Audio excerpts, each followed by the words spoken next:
Okay, so correlated data. We talked about, well, what do you mean by correlated data? And basically the idea is you have something called a cluster.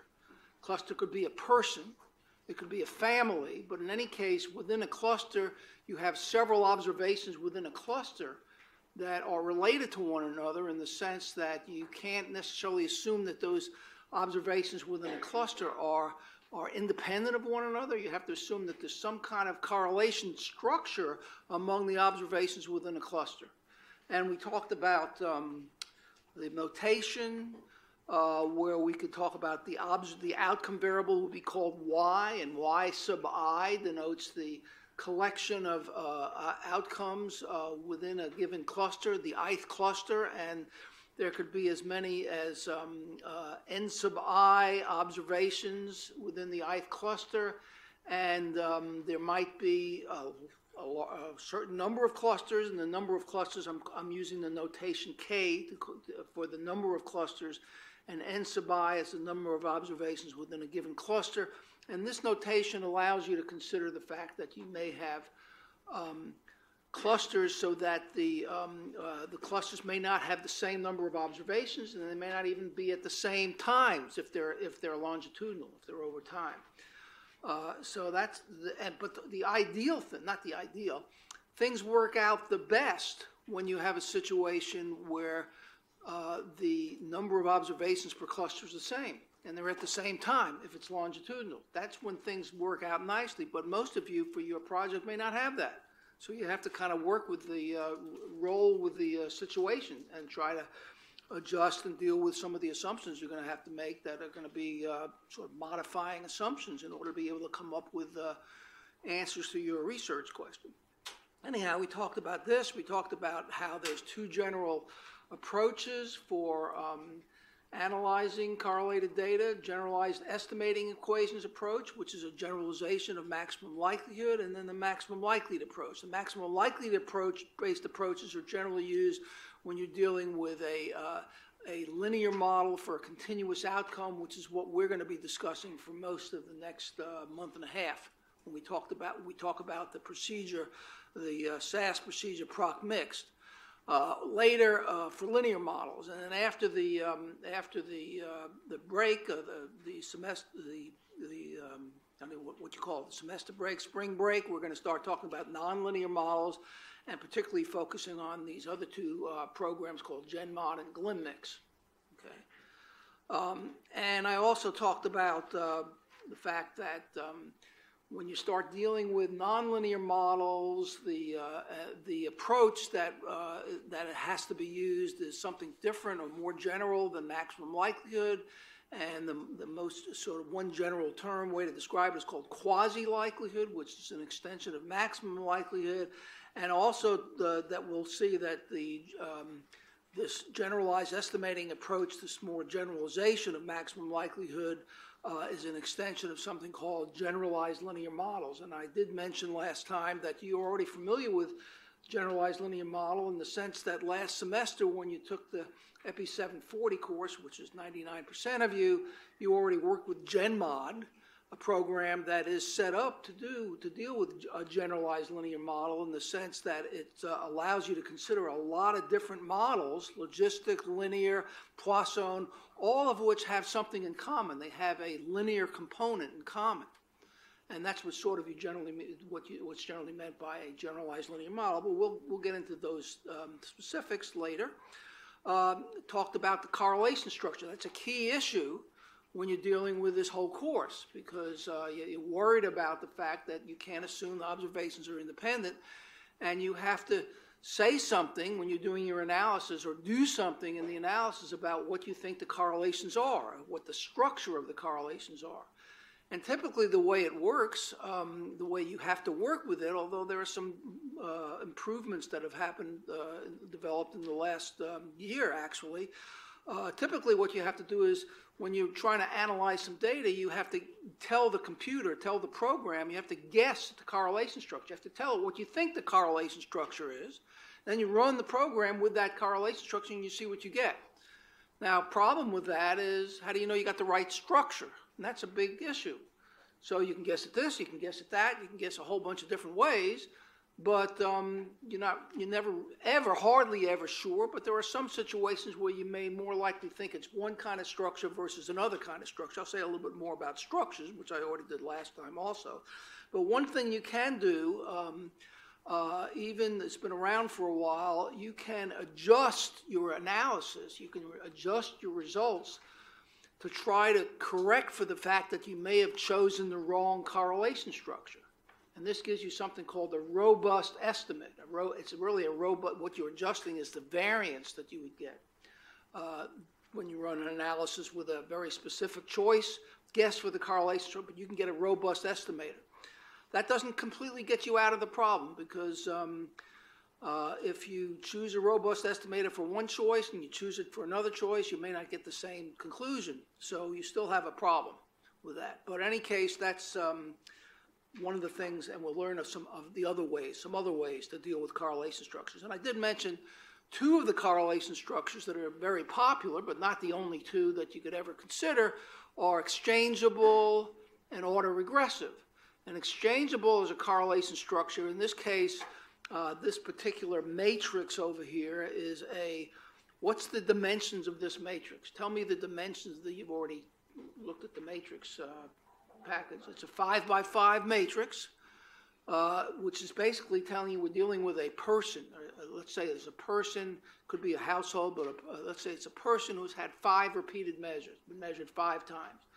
And the ones on the diagonal describe the correlation of any one of the measurements with itself, which is going to be 1, and the numbers, the rows on the off diagonal, at least in this matrix, describe the correlation between any observation and any other observation. So in this particular matrix, all the correlations are the same. That's why it's called an exchangeable correlation matrix, because it doesn't really matter what pair of observations you're talking about, you're assuming that the correlation is the same. That's an assumption that you might want to make for your data that may not be true, but that's something you might make. And then another alternative correlation structure is called autoregressive. And as you can see from this matrix, again, it's a 5 by 5 matrix, but in this case, not all the correlations are the same. In fact, as pairs of observations get further and further from one another, what do you see? The correlations go down. Rho square, rho cubed, they go down, particularly if rho is positive. So this is not assuming that all the correlations are the same. It's not the most general correlation structure, and there are lots of others. The most general one assumes that all correlations of any type are different, and that's called unstructured. Actually, interesting thing, unstructured is actually structured. To be unstructured, to be all different. It's a little weird, but so there are lots of different structures. But again, how do you know you got the right structure? And we need to spend quite a bit of time throughout the course talking about that and talking about how we're going to deal with that. Questions? Anybody have a question? Andrew was going like this, but that was just sort of dealing with whatever you got, whatever you're dealing with. Combing your hair with your hands, right? Okay. So, I talked about the goals of longitudinal research. We went through a bunch of different examples to illustrate the different examples, what the outcome might be, whether you've got a time-independent predictor or a time-dependent predictor, what the model you might use, what the correlation structure might make sense. In one case, you might want to consider a correlation structure that's exchangeable. In another situation, you might want to consider autoregressive. The typical case when you want to consider autoregressive, although there are other types, one of which I've mentioned, it's called stationary, situation with autoregressive where correlations get smaller as pairs of observations get further and further apart. Happens when? When does that typically think you might want to consider that? When you're dealing with longitudinal data, because as outcomes get further and further apart from one another, you might expect the relationships between an earlier outcome and a later outcome, the correlations get smaller because it's further apart in time. So that's when autoregressive is often more relevant or a better choice, a better guess for a correlation structure, even though it still might not be the right one. So we went through examples, and I showed you the basic data layout. for correlated data. So whenever you've got a project that you're working on, you've got to make sure that it fits this data layout. And the data layout, as I mentioned before, is in a sense written in a vertical format, in the sense that for each cluster, you put all the observations within a cluster in lines underneath one another. Like here's the first cluster, so there's n sub 1 observations in the first cluster. There's n sub I observations in the ith cluster. Data often come not that way. They may come horizontal rather than vertical, and if they come horizontal, as I'll show you an example if I have time today, what you have to do in order to get the data in a form that you could use a program like ProcMix to analyze it, you have to somehow convert the way the data layout is set up so that the data layout is vertical. And there is a little program that Mitch Klein wrote to try to, a program that you could use as an analogy for how to do that for your data set. He did it for another data set, but you could do it you can use his as a way to figure out how to do it for your data set.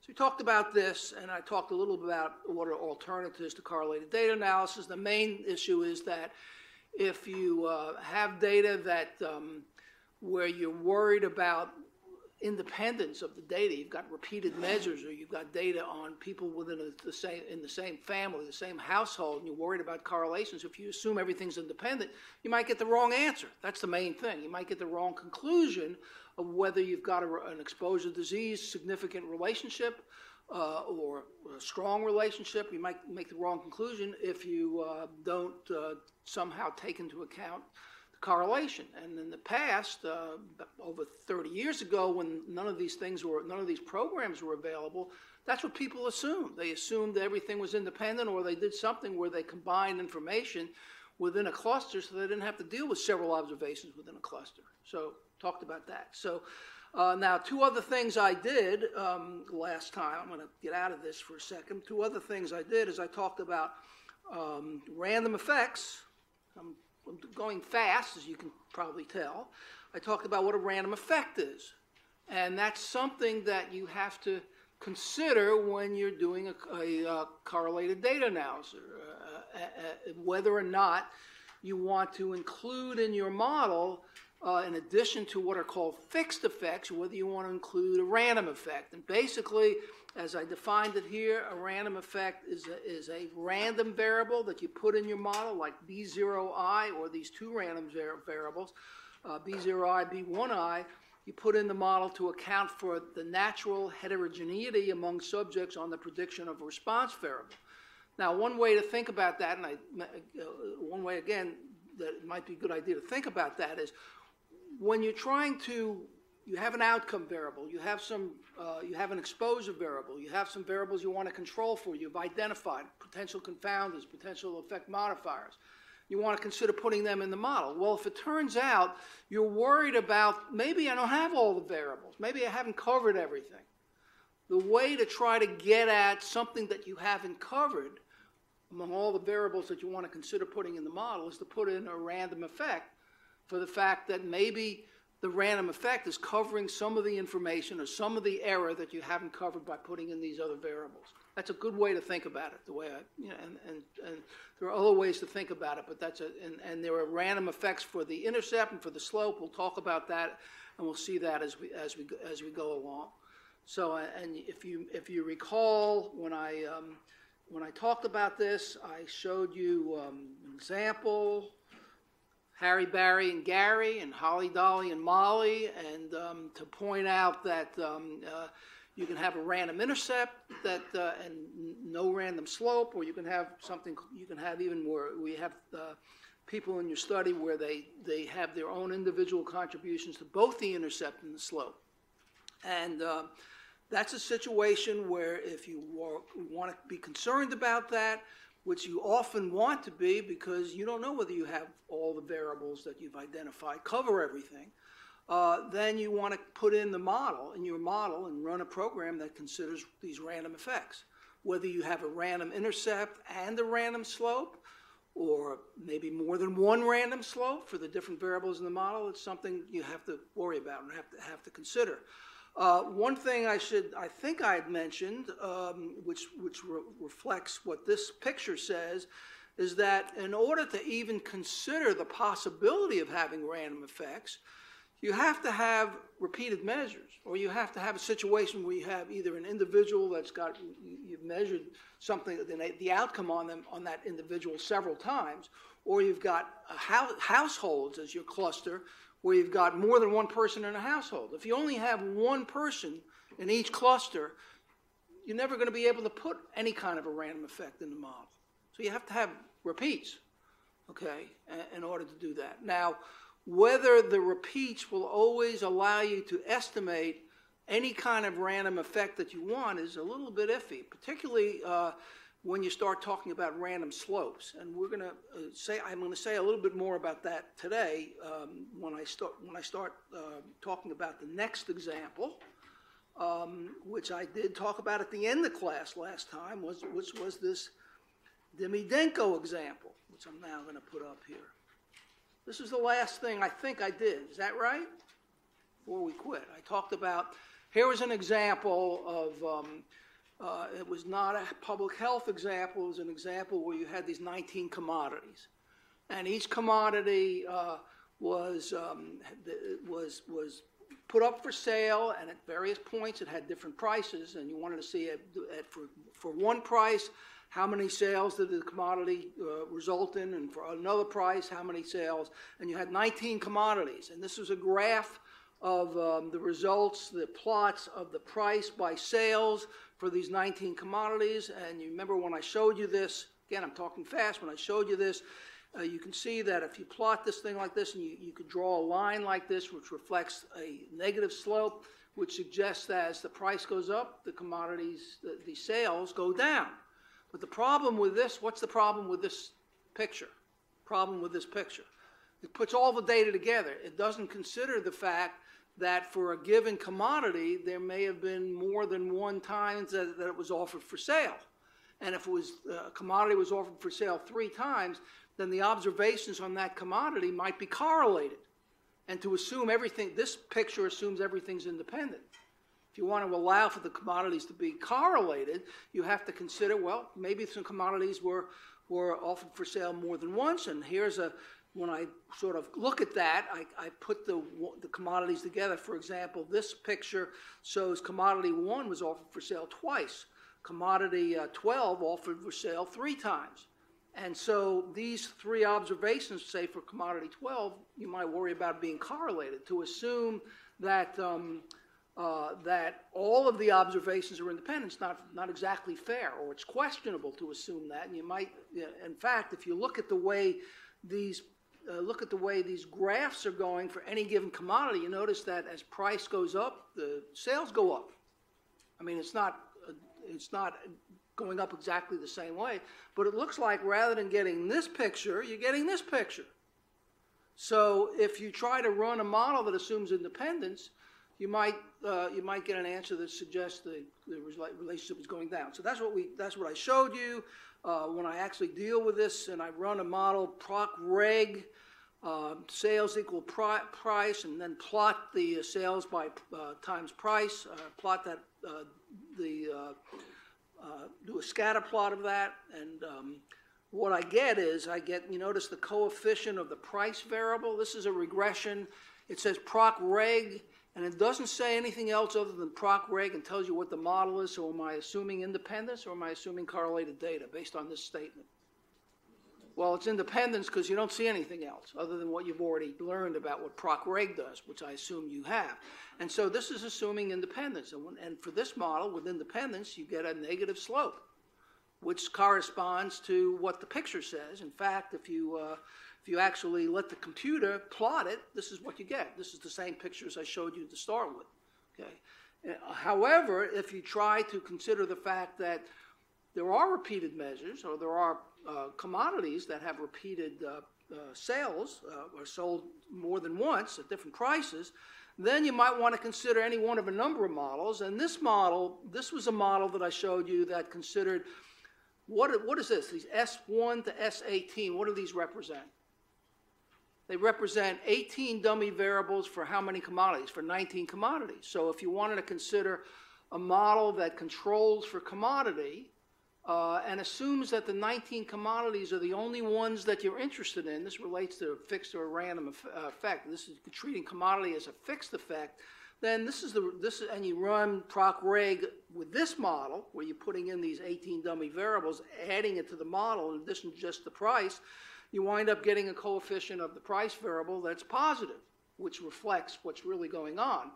So that was one thing I showed you. And then another way to do this, well, I showed you two other ways of doing this. One way to do this is to actually fit a model where you actually assume that you've actually got correlated data. And one way to do that, I'm showing you, it's sort of in reverse order, but I sent you a revised version of these slides. In this case, you see what I said is proc mixed here and not proc reg. So I'm using a different program, and that's the program you're going to get comfortable with over the next few weeks here. But it says proc mixed. It's got something called a class statement, which you've learned about, but how it relates to proc mixed we'll eventually get into. But it says model sales equal price, just like before, but now it has an extra statement here called a repeated statement. That repeated statement is something that when you put it in with proc mixed, and again, we're going to learn about it, I'm just showing you the results more than anything. When you put it in with proc mixed, it's telling the computer program to do a correlated data analysis. And when it actually says type equal to CS, CS is another way to say use an exchangeable correlation structure. That's what it's actually saying. Use an exchangeable correlation. There are other things you could say that would not mean exchangeable. When you do that, you notice the coefficient of the price variable is also positive, just like it was when we used dummy variables. So either one of these two models gave me sort of the same conclusion, that the effect, when I consider the fact that the data might be correlated, I get a positive relationship. That is, price goes up, sales go up. So this is a more sensible thing. Now, which one of these two approaches is better? Well, you know, answer to a lot of these kind of questions is it depends. But it might make sense that this one is better. This model, it's called a marginal model. Again, I'll talk about what I mean by that. But the reason why this one might be better is you have 19 commodities. Are those the only commodities that the investigators were interested in, or are they just an example, a sample of 19 commodities from a larger sample? If you wanted to consider it that way, this is a better model to use than this model that says I'm only interested in those 19 commodities. Again, we'll talk about that, but I'm just trying to walk you through how some of these results will look. I also ran this model using proc mixed, using another way of running proc mixed for correlated data, where instead of having a repeated statement like I had here, I had a random statement, random intercept. And that's another way to write the model. Now you notice that when I wrote the model here, look at this model that I've written. Is this a linear model? Is it a linear model? And the answer is yes. Why? Because you don't see anything like logit or log anything. It's a linear model. The outcome is the sales. Okay, and then it's got the main predictive variable is the x variable. That's the price. And then you see it's got a b sub I and an e sub ij. What's the b sub I stand for? It's a random effect for subjects. For the fact that you've got, and subjects in this case, what are the subjects in this case? Do you have subjects? What are the subjects? Are they people? They're commodities. You have 19 commodities. So it's a random effect for you're essentially saying, by using this model, you're essentially saying those 19 commodities represent a sample from a larger collection of commodities. And when you run this model, you wind up getting, again, a different coefficient than the previous one. It's in the same direction.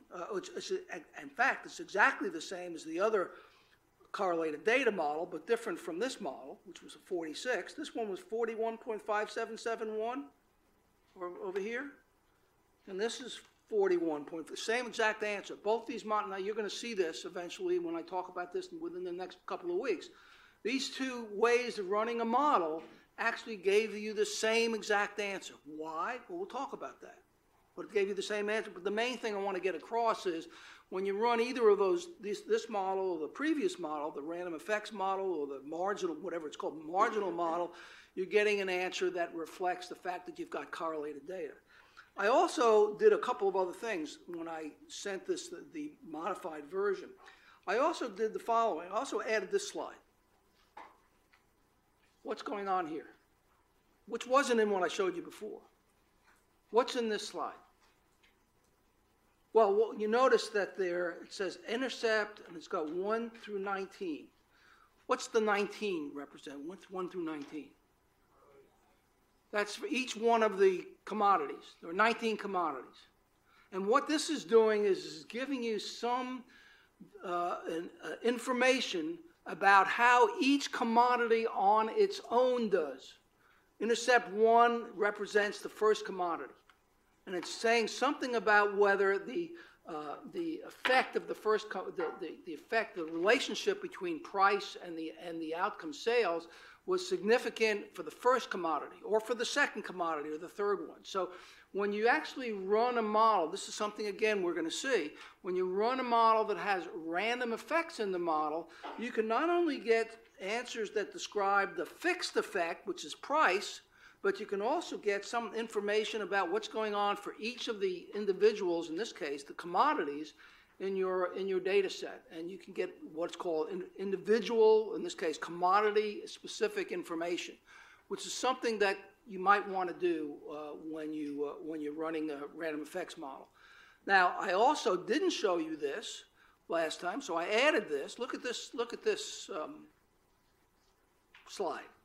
What's on that? Look at the top of this slide. Well, I have a different title of the slide. It says random effects model with random intercept and slope. So what have I done here? What have I done here? Well, look at the model. What does the model have? It has Y as the number of sales for the commodity. X is the price of the commodity. BI0 represents the random intercept, the subject-specific intercept, and what does this represent? This is like when we talked about Holly, Dolly, and Molly versus Harry, Barry, and Gary. Holly, Dolly, and Molly allowed for a random intercept and a random slope. So this is a model that's allowing for not only a random intercept, but a random slope. And when I fit this model, what have I done that's different from the previous model? You see where it says all this stuff here up until this point was the same as the previous one. What, not this one. You see where it says random intercept? Subject equal SUBJ GS. What did this say? Random intercept, and then it added something, price. See that? Intercept, and the previous one just had random intercept.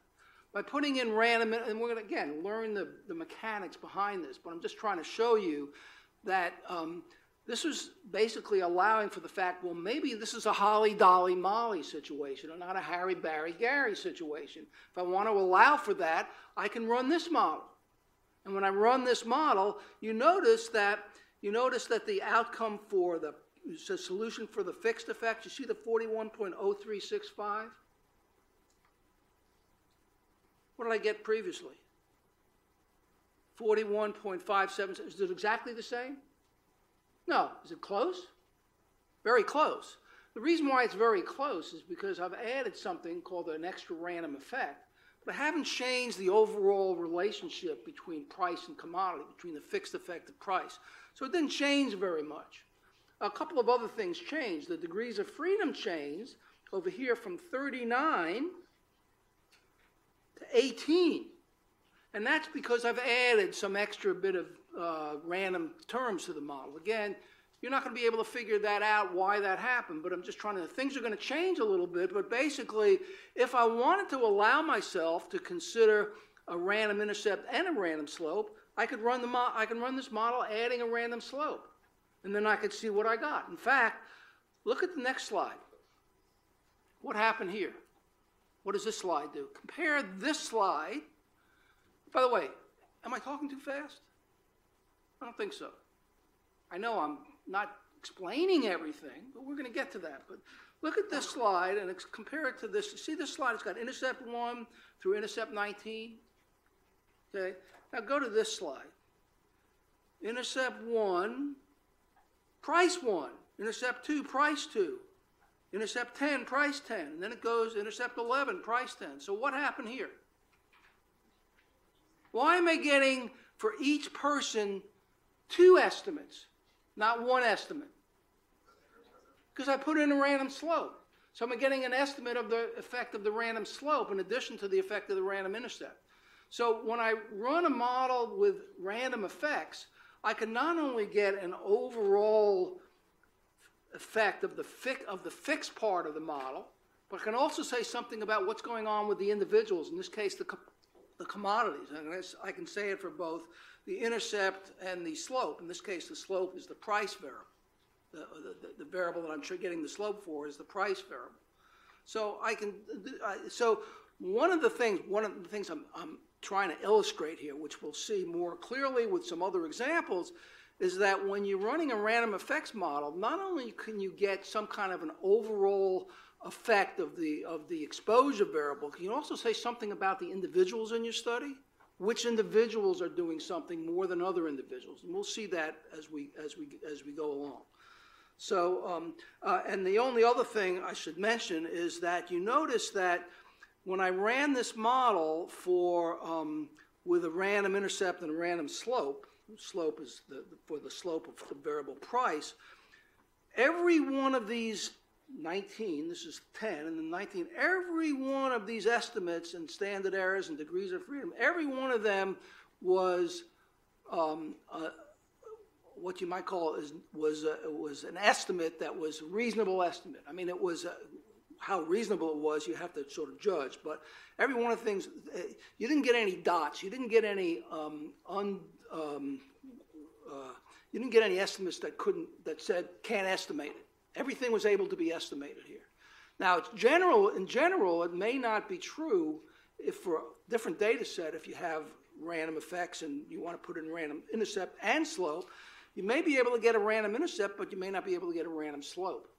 And that depends on how many repeated measures you have on an individual, which is something that, again, you might be dealing with, or we all might be dealing with. So, with that, I'm now ready to talk about matrices. That's what I'm ready to do now. So, here we go. But before I do, and I just reviewed what we've done the last 2 days with a little extra stuff, any questions? Any questions?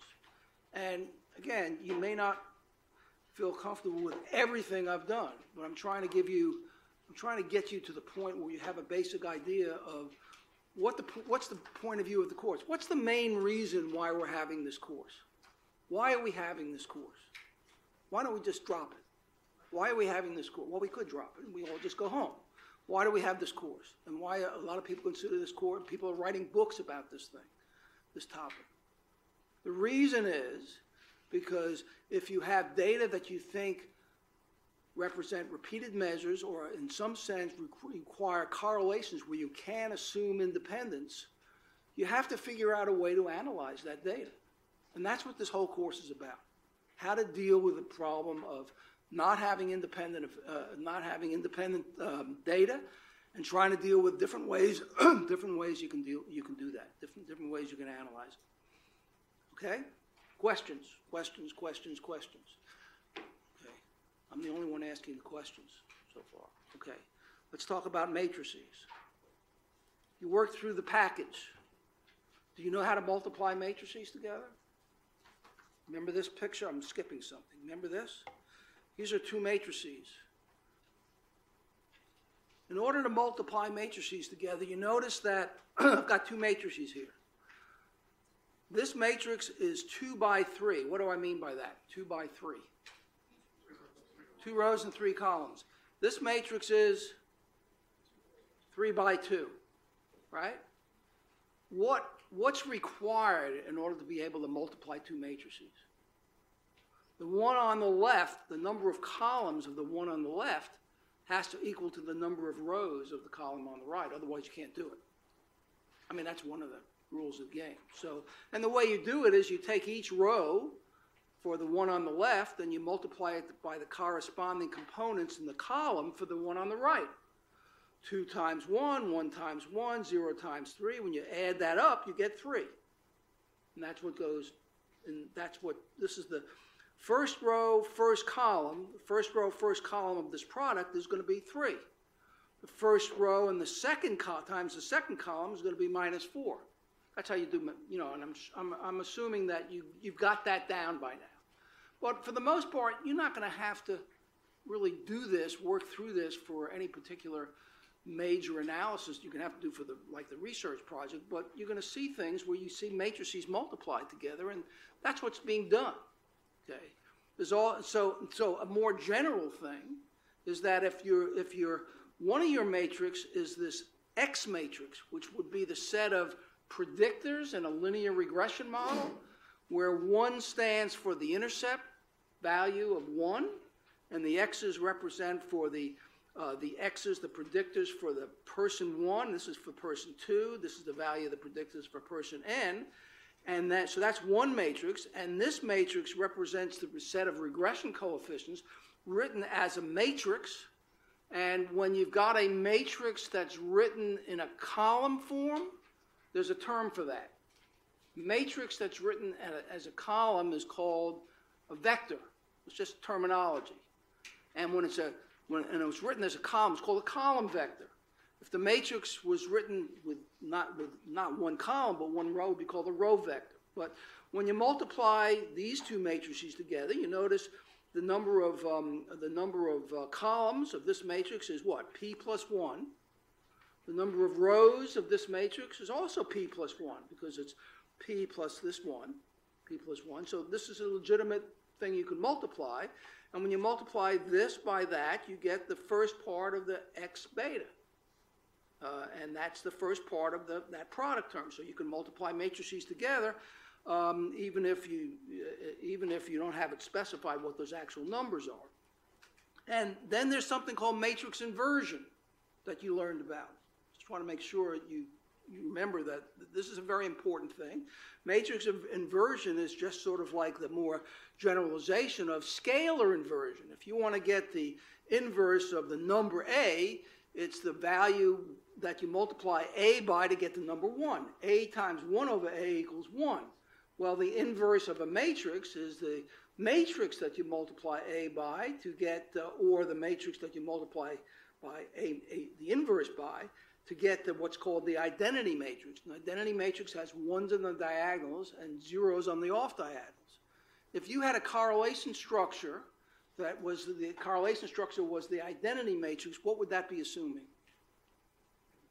Independence, because all the correlations were 0, right?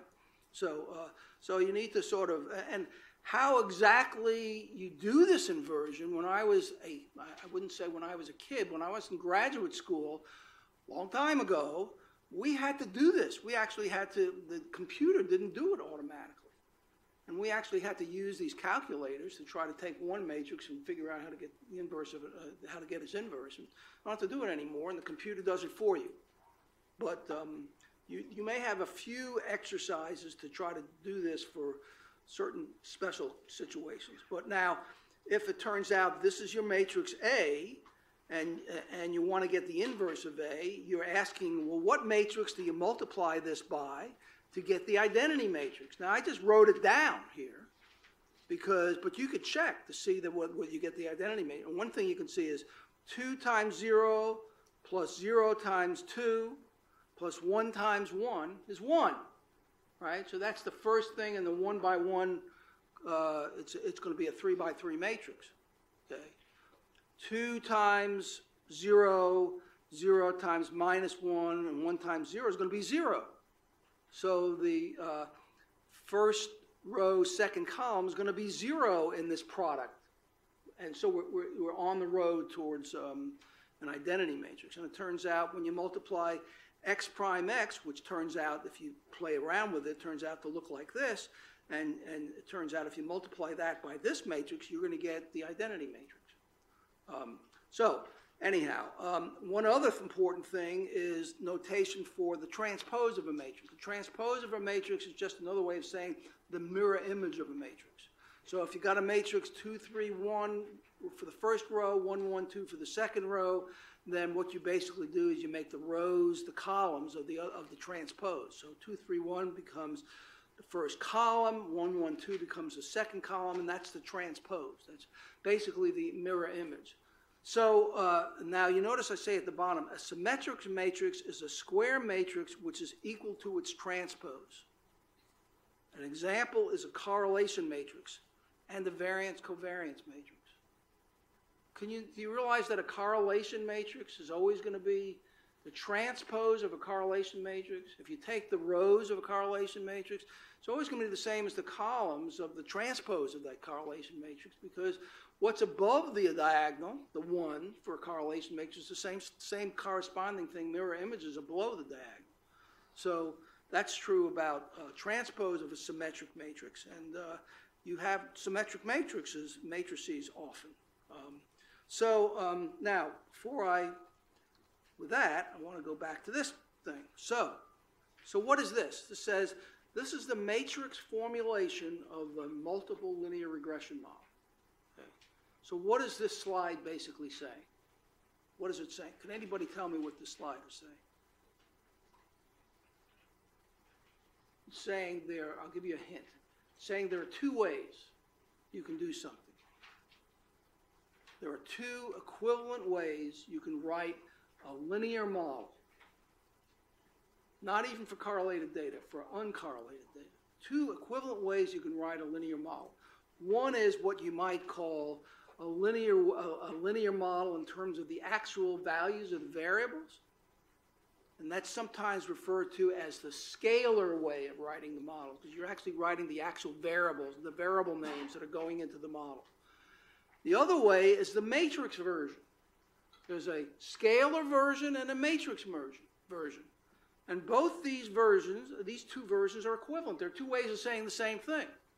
So if you wanted to run a linear model, you could tell the computer, depending on what program you're using, what the y and the x's are, and put the data in as you usually do with a data step and all that.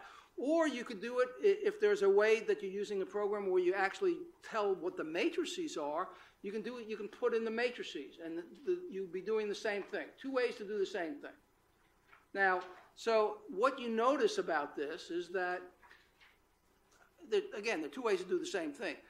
This, in some sense, is simpler, because rather than have all these terms and all these subscripts, you only have y, x, beta, and e. You don't have all these, you don't have lots of betas and lots of x's. You just have one x, which represents the collection of the x's, and the beta, which represents the collection of. So in some sense, it's simpler.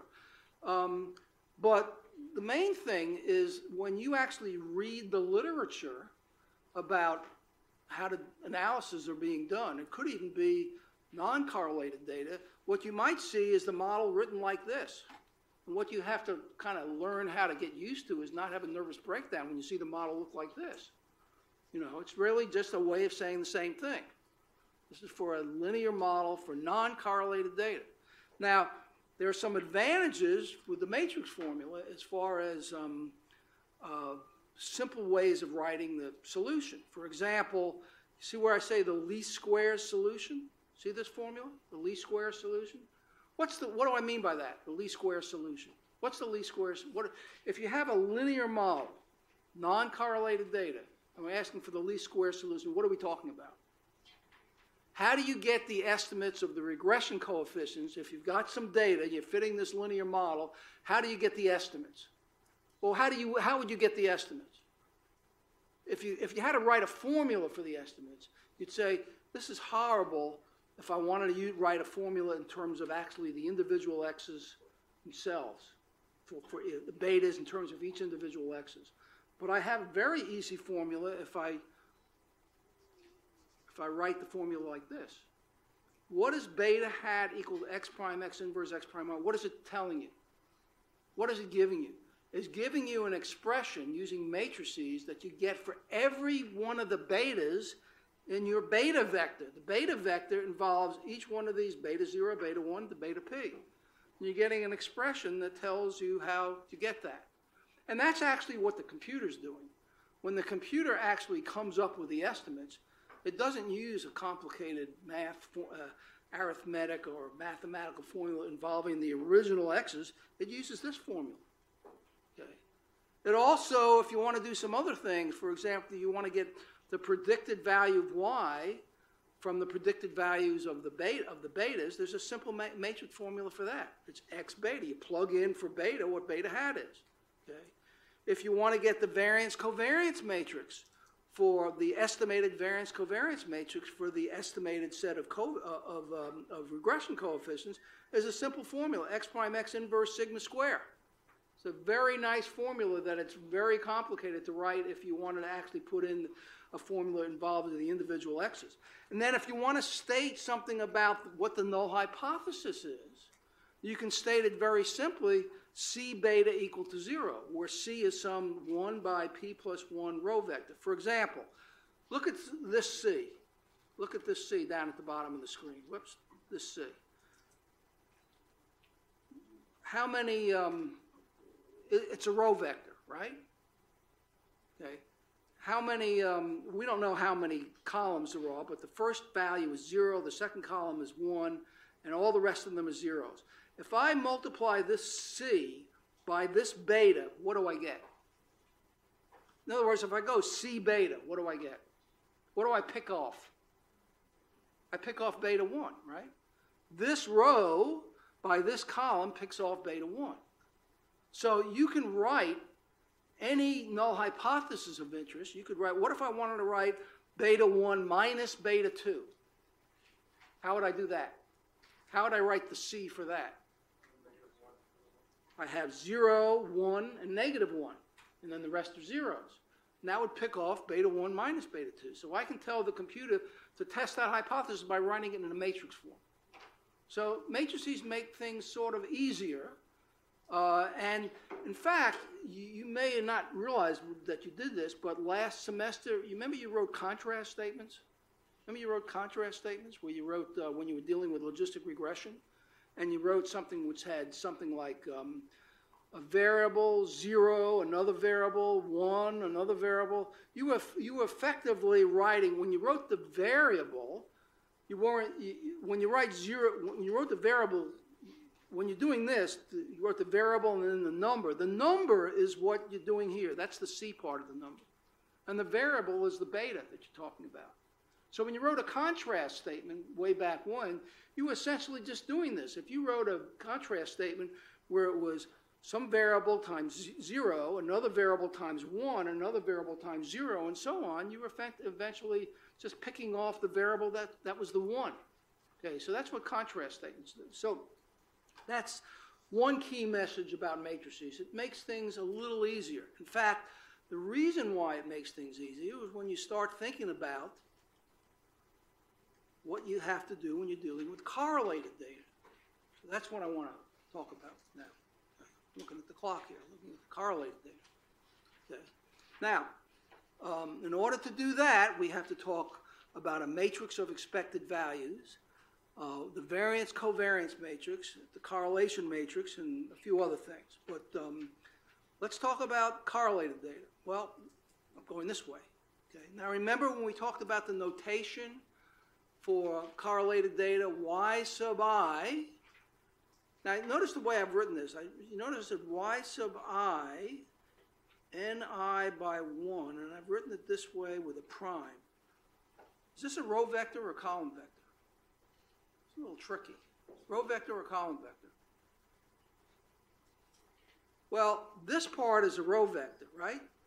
Well, what does the prime make it? It says take the transpose of this row vector, so it's a column vector. So I'm just writing this thing as a, in other words, that's the Yij is the jth response on the isomorphism. So now, if you've got clustered data, think about this. Suppose you've got clustered data in the following simple way. You've got individuals in your study, and each individual is measured several times on a given variable, like blood pressure. So first individual, 6 blood pressure measurements. Second individual, 6 or 7 blood pressure measurements. The third individual, 10 blood pressure measurements, and so on. So what is this? What have I done here? What's that? Is it a matrix? Is it a matrix? Yes, it's a matrix. Is it a vector matrix? Somebody said no, but you're wrong. It's a vector. Now, y1 is what? What's y1? Y1 with the tilde. What's y1? What kind of a, what does it look like? It's a matrix. Is it a column or a row? No. Y sub I is a column vector. Okay. It's a column vector, and the columns consist of yi1. Underneath it is yi2. Underneath it is yi.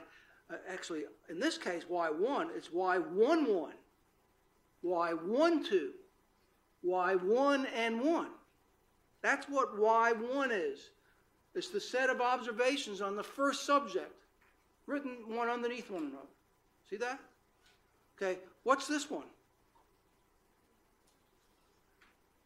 The set of observations on the second subject, written underneath one another, right? And so on when you get to the last subject, the kth subject, k may be 100 or 50 or whatever, this is the set of observations on the kth subject, written underneath each other. So what this is, this y, this big Y, represents all the observations on the outcome variable on all subjects in the study. Isn't that what it does? That's what this does. So when you're dealing with correlated data or repeated measures data, you can talk about the combined set of information on the outcome by writing a vector like this, by writing it all underneath one another. You agree with me? That's what I've done. Okay. Now, on the next slide, what I've done is I've said, well, you know, when you talk about a model, a linear model, you remember the expected value of a linear model? And remember there's, talk about a, let's go back to, even go back to this. Here's a linear model. What's the expected value of this model, of the scalar part of the linear model? What's the expected value? How would you write the expected value? It's the expected value of y is the expected value of the right-hand side. Well, this part is fixed, and this is random. What do you usually assume about the error term? Expected value of the error term is 0. So the expected value of y, if this is your model that includes an error term, is the part of the model that doesn't include the error term, right? It's the linear part of the model, the unerror part of the model, okay? That's what you mean. So what's the expected value of the matrix version of this model? It's E of this y. This is not even the elongated y or the long y. Well, it could be if n was the sum of everything. But what is, this is fixed. And what's this? What's the expected value of the error part? 0. It's the same thing. You were always assuming that the error term has an average value, expected value of 0. So when you're talking about the expected value or the average value for a model, a linear, the usual linear non-correlated data model, the expected value is that part of the model that doesn't include the error term, and this is that part of the model that doesn't include the error term, but it's written in matrix form. Okay? So now I'm talking about, okay, if this is my response vector now, and I'm talking about what's the expected value of the response vector. Well, it turns out I can say the expected value of y, which has a whole bunch of y's underneath one another, is the corresponding expected value of each one of these y's underneath one another. And the usual notation for expected value is mu. So I'm just calling it mu, but it's the model part, excluding the error term that's in the model. So that's the expected value form. Okay. Okay. Now, whatever the model is, this is the model for the first person. This is for the second person. The average value for the first, for the second, for the kth person. Okay. Now, look at this thing at the bottom. This is the sort of, if there's anything, I don't know what you call it, interesting, or a little something that you have to sort of learn about, is this is the variance function, the variance expression of this elongated or this long y vector. This long y vector. I'm calling the variance of that, and I'm giving it a name v for variance. I mean, these are two ways of saying the same thing. I'm just calling it v. And you notice I said it's the sum of n sub I by the sum of n sub I. How do I get that? Well, look at y. Whoop, sorry, going the other way. This is, the dimensions of this vector is the sum of n sub I by 1. So if I want to get the variance of an expression for the variance, a matrix for the variance is always a square matrix. On the diagonal of the matrix is always the variances, and on the off diagonal always the covariances. You know, there's a relationship between a variance matrix and a correlation matrix. On the diagonal of a variance matrix are the variances, and on the diagonal of a correlation matrix are 1s. Okay, so but in any case, if this is the y vector, and I wanted to get an expression or a matrix form for the y vector, the dimensions have to be sum of n sub I by sum of n sub I. That's what it has to be. And that's why I wrote that. Okay? But now look what I wrote over here. Look what I wrote over here. I wrote variance y1, variance y2, variance yk, and I got zeros over here. And then I replaced these variances with v1 is another way of just saying this, shortcut version for saying this, v2 for this. What allows me to do this? Why are those zeros in there?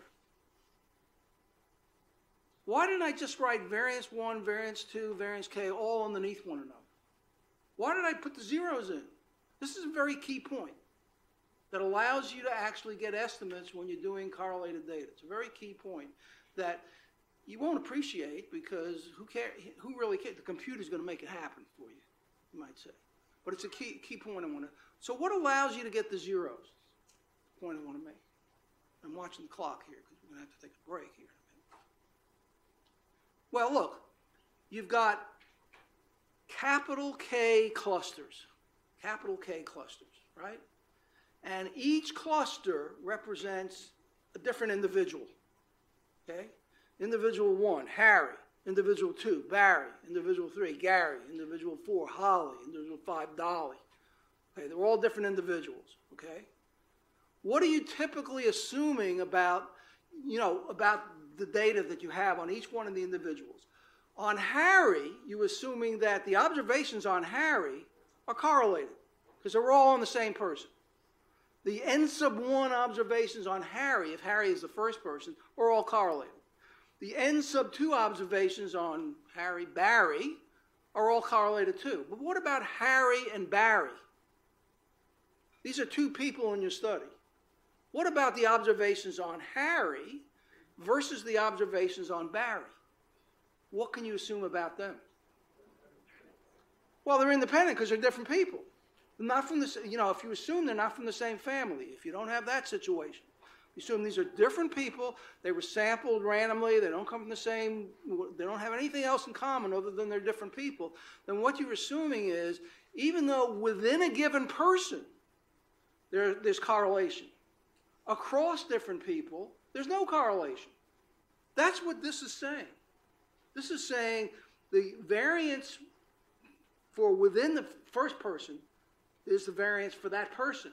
But if you're talking about the variance of the first and the second person, or the first and the third person, they're independent of one another, so everything else is zero. Okay? That's why you got the zeros over here. Okay? And this is sometimes called a block diagonal matrix, because you've got variance thing. This is a square matrix. What's the dimensions of this matrix? This one itself, the variance y1. What's the dimensions of that? We're talking about the first person. N1 by N1, right? First person has N1 observations. How many observations does the second person have? N sub 2. N sub 2 could be 4. The N sub 2 is 4, it'd be 4 by 4. If N sub 1 was 7, this would be 7 by 7, this would be 4 by 4. Okay. So this is the dimensions of each one of these different variants are not sum events by the sum of it is the dimensions of the entire variance matrix. But within that variance matrix, if you're focusing on the first individual and the second individual, each one of this is N1 by N1, this is N2 by N2, this is NK by NK. So you're basically assuming that these variances are not necessarily zero within a given subject, but across subjects, they're uncorrelated. That's what you're assuming. And this is the reason why this is good is because of that, because you're assuming things are uncorrelated, there's some part of the equation, there's some part of the data that you have that allows you to assume independence. It allows you to multiply some things together where you can deal with some independence part. And that allows you to get some answers. If you assume that you couldn't have these zeros, you'd have trouble getting an estimate of the variance covariance matrix for the entire data. So this is called block diagonal. Now, you're going to probably forget this, because the computer's going to do it for you, but I just wanted to make that point. Okay, now, in fact, this is where I'm going to stop now. In fact, I will stop now because we'll come back to this. 3:45. We're going to come back at 4 o'clock, okay?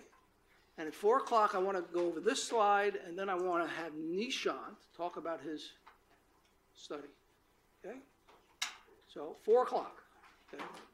I got to get myself out of this. I got to have myself stop talking here. So 4 o'clock, and then we'll do some other things, okay? Are you more or less with me here? Well, you're here. I don't know what that means. So, okay, 4 o'clock. At 1 minute past 4 o'clock, I'm going to start, okay?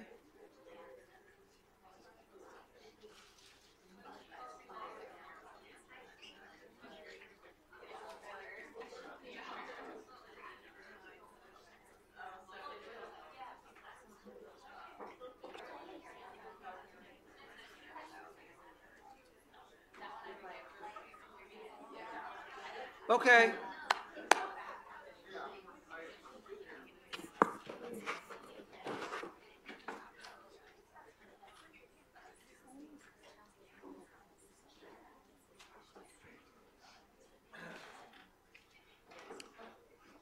Okay, so what we've done with regard to matrices is that I'm basically saying there are two ways you can usually write a model that you're using. One is a scalar version and one is a matrix version.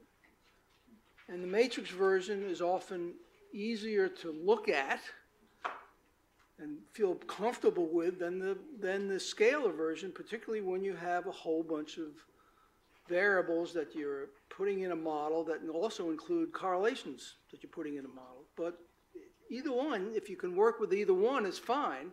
But there are times where you have to read something. If you're reading a paper and they're talking about they did correlated data analysis, they might write the model in matrix form. And so you have to be able to look at the form and be able to handle it, so to speak. And I keep saying not have a nervous breakdown or do something where you can handle it, what this slide is basically doing is basically saying that actually when you read a paper of any kind or read a textbook of any kind, and people are writing models for how they're dealing with any kind of data, but particularly correlated data, they could be writing it in a number of different ways that you have to kind of roll with the punches, so to speak. You have to be able to handle it. One way is the ANOVA version, the analysis of variance version. That's something you all took when you had the Bob Lyle's course last spring. Is that right? Didn't you learn about analysis of variance when you're talking about the observation, the jth observation on the ith subject having an effect of the jth, in this case, this would be the jth effect of the jth category of the treatment, and this would be the ith subject, and this would be the jth observation on the ith subject, the error term for the jth. So this is one way to write the model. Another way to write a regression model, I mean, there's the ANOVA version. And when you have ANOVA version, usually what happens when you're running what was the program you typically, I don't know if you used it, the program that you might have used when you were using ANOVA that you in that course, the BIOS 591 course. There's a program, there's PROC-REG, and there's another program called GLM. When you run GLM, well, the GLM program is a way you can run models, and it even allows you to run correlated data models where you can put the data in the way you can describe the data and the model and even the correlation structures by putting in an ANOVA version. Now it's a variance version. And then when you run the model that way using GLM, you have to be able to see what the output is, and you have to make sense of what that output says relative to what the output might look like for PROC mixed. I mean, you have to be able to go different ways depending upon what model you're using. There's also always, for any correlated data situation, there's always a regression way you can write the model. A scalar, I said single response version, a way you can write the model for a single individual, for any observation on the single individual. You can write it by the outcome on that individual, sort of an overall mean for that individual. The predictors, what are called the fixed effect predictors for that individual, and those are called the X's, and the Z's are usually referred to as the random effect predictors in the model, and then there's the error term. So there's a regression way you can write a model, even a model for correlated data, in a scalar version. Then there are two ways you can actually write the model in a matrix version, and the second way, down here at the bottom, is the way I was describing it in terms of writing the model in terms of this long vector where you take all the observations on each individual subject and you put them underneath one another. So you have a big long vector, the sum of n sub I by 1. So if you have the first subject had 10 observations, the second one had 6, the next one had 4, the next one had 8. You add all those up, and that's the sum of n sub I, and you'd have a big long vector that would be to describe all the observations. And then you'd have a part of the model that described the predictors, and a part of the model that described the regression coefficients. And it gets complicated if you want to look at this model, because when you actually, the y vector, you see what I've written here at the bottom, the y vector, you can see this? The y vector that I've written at the bottom. But the x vector that I've called x star is sort of complicated when you're trying to deal with this thing, because it actually involves a part that has the predictors, the covariance in the model, and then it has the random effects in the model, and this is the way it should look if you wanted to actually write the model out in terms of what its components look like. And this is what the computer actually does when it tries to come up with estimates. It actually works with this model. But the model that is the most easy to understand, to work with, and the model, the way PROC mix sets things up, is this one, the third one. Third one is the one you're going to get comfortable with more than anything else. And this model says, okay, let's write the model in terms of what the model looks like for the ith cluster. For the ith cluster, okay? Y sub I stands for the observations on the outcome within the ith cluster, okay? And it's a vector. There are n sub I observations within the ith cluster, okay? And then there's two components to this. One is a component that has to do with the fixed effects, and another component has to do with the random effects, and another component has to do with the error term. So this is the model we're going to become familiar with, and I'm just sort of the different ways to write the model. You may have to sort of roll with these different models as you try to do different programs or different procedures. But for most of the next couple of weeks, we're going to focus on this way to write the model and what this is saying.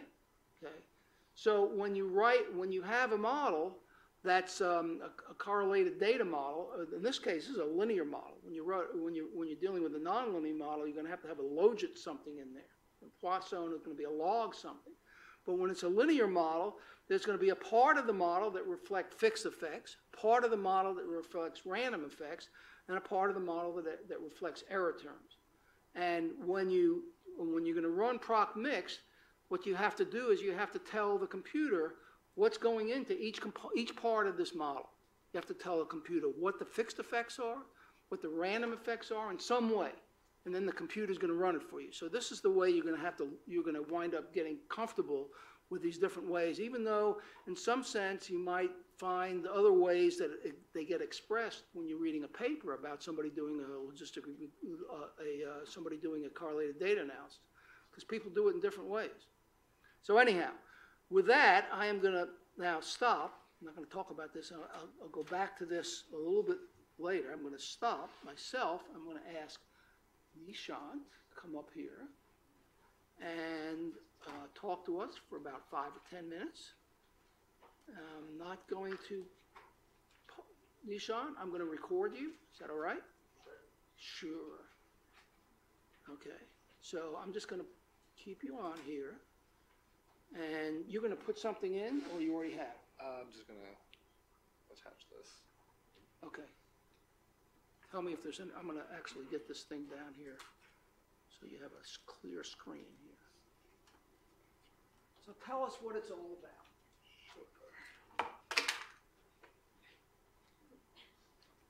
Tell us about this class. What you did in this class, what it was about. How did it differ from this class? Sure. You're the only one in this class that took it. Is that right? Nobody else took it? I think Eric took it too. Eric was actually in this project as well. What's that? Eric was in the same group as me when we did this project. Yep. Okay. So he knows it too. So I didn't see last week, but I've seen that. Okay. Eric and I both took Bios 502 last semester. That's with Dr. Bonango, and it's also longitudinal data analysis. It's actually a pretty cool way that it fits with this class as well, because we focus a lot more on specifically linear models. And did everyone here have Dr. Bonango? Yes. You know how he keeps like repeating the same things over and really like slams it home and gives you homework, and if you miss it, he gives it to you again. So that was useful in learning a lot of like the complex parts of longitudinal data analysis. So this is a project that Eric, me, and 2 other people in our group did at the end of last semester, finding a sort of longitudinal data set and doing an analysis on it. And again, we focus mainly on a linear model. So we found data, and this is data that's available online for free. So potentially some of you guys could use it as well. It's a massive, massive, massive data set. So 21,400 students in this data set, and about 13,000 different variables were collected. And it's a massive, massive data set.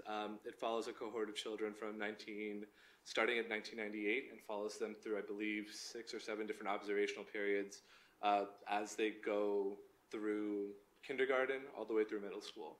So the whole idea is how do different factors that they go through early on in their childhood affect a variety of different factors as they sort of age, performance indicators, tests, what their teachers think of them.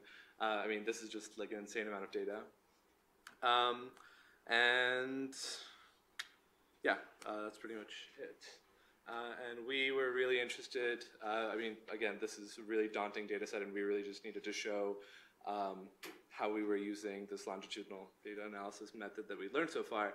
And so we were really interested in looking at the relationship between center-based care, that's if you were taken care of in a daycare center, or if somebody at home took care of you, and how that affected math achievement scores for non-white male children, accounting for race, English, which is whether they spoke English as their native language, and special education, whether they were classified as needing special education or not needing special education. Again, we picked a couple variables that sounded interesting to us. This by no means is a full model that somebody should be sort of looking at. The outcome variable is the math achievement score? Yep, it's the math achievement score. And the math achievement score is something that changes over time as well. And it's not standardized. So it's something that grows for, so the child took or received a math, this is a conglomeration of a variety of their math tests that they take at every year, and they get an overall score. And one of the issues would be if it was a standardized score, you wouldn't really technically see much of a change over time because it'd be standardized for age group, but this is a non-standardized score, so children do sort of grow over time.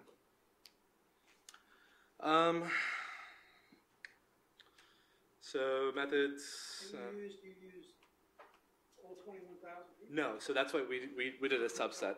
So the entire study included, all the students. We did non-white male children, mainly because when we tried to run it in SAS the first time with the entire data set, SAS didn't like it. So we did a subset. I'm sure if we used a cluster or something, it would have been easier. But our final data set, I believe, ended up with 7,000 students, something of that nature. So non-white means what? So they were categorized as white, black, Latin American, Asian, so anything that's not white.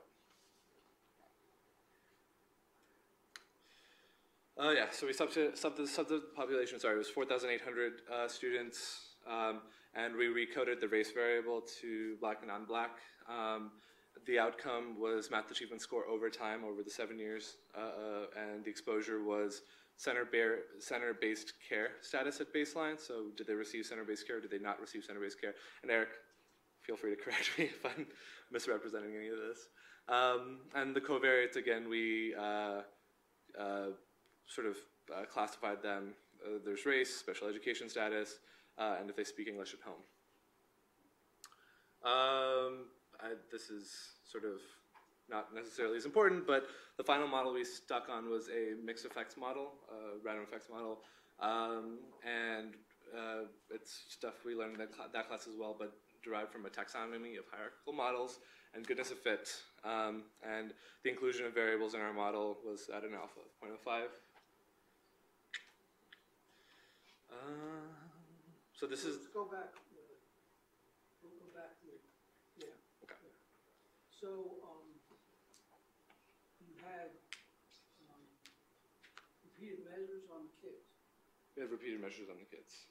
So what did you do for, you were using mixed, proc mixed? We were using proc mixed, yes. Okay. Mm-hmm. So what did you do about correlation structure? So we evaluated the correlation structure. We evaluated a variety of different ones just by fit, and we selected the autoregressive correlation structure. You tried that, you tried some others. Right, we tried, I think Dr. Bonango had given us a list of 9 different ones to try out, and we fit all of them and saw what the fit was, and a heterogeneous autoregressive ended up being the best fit for us. Best fit in what way? You were looking at we were looking at, I believe, things like AIC, BIC.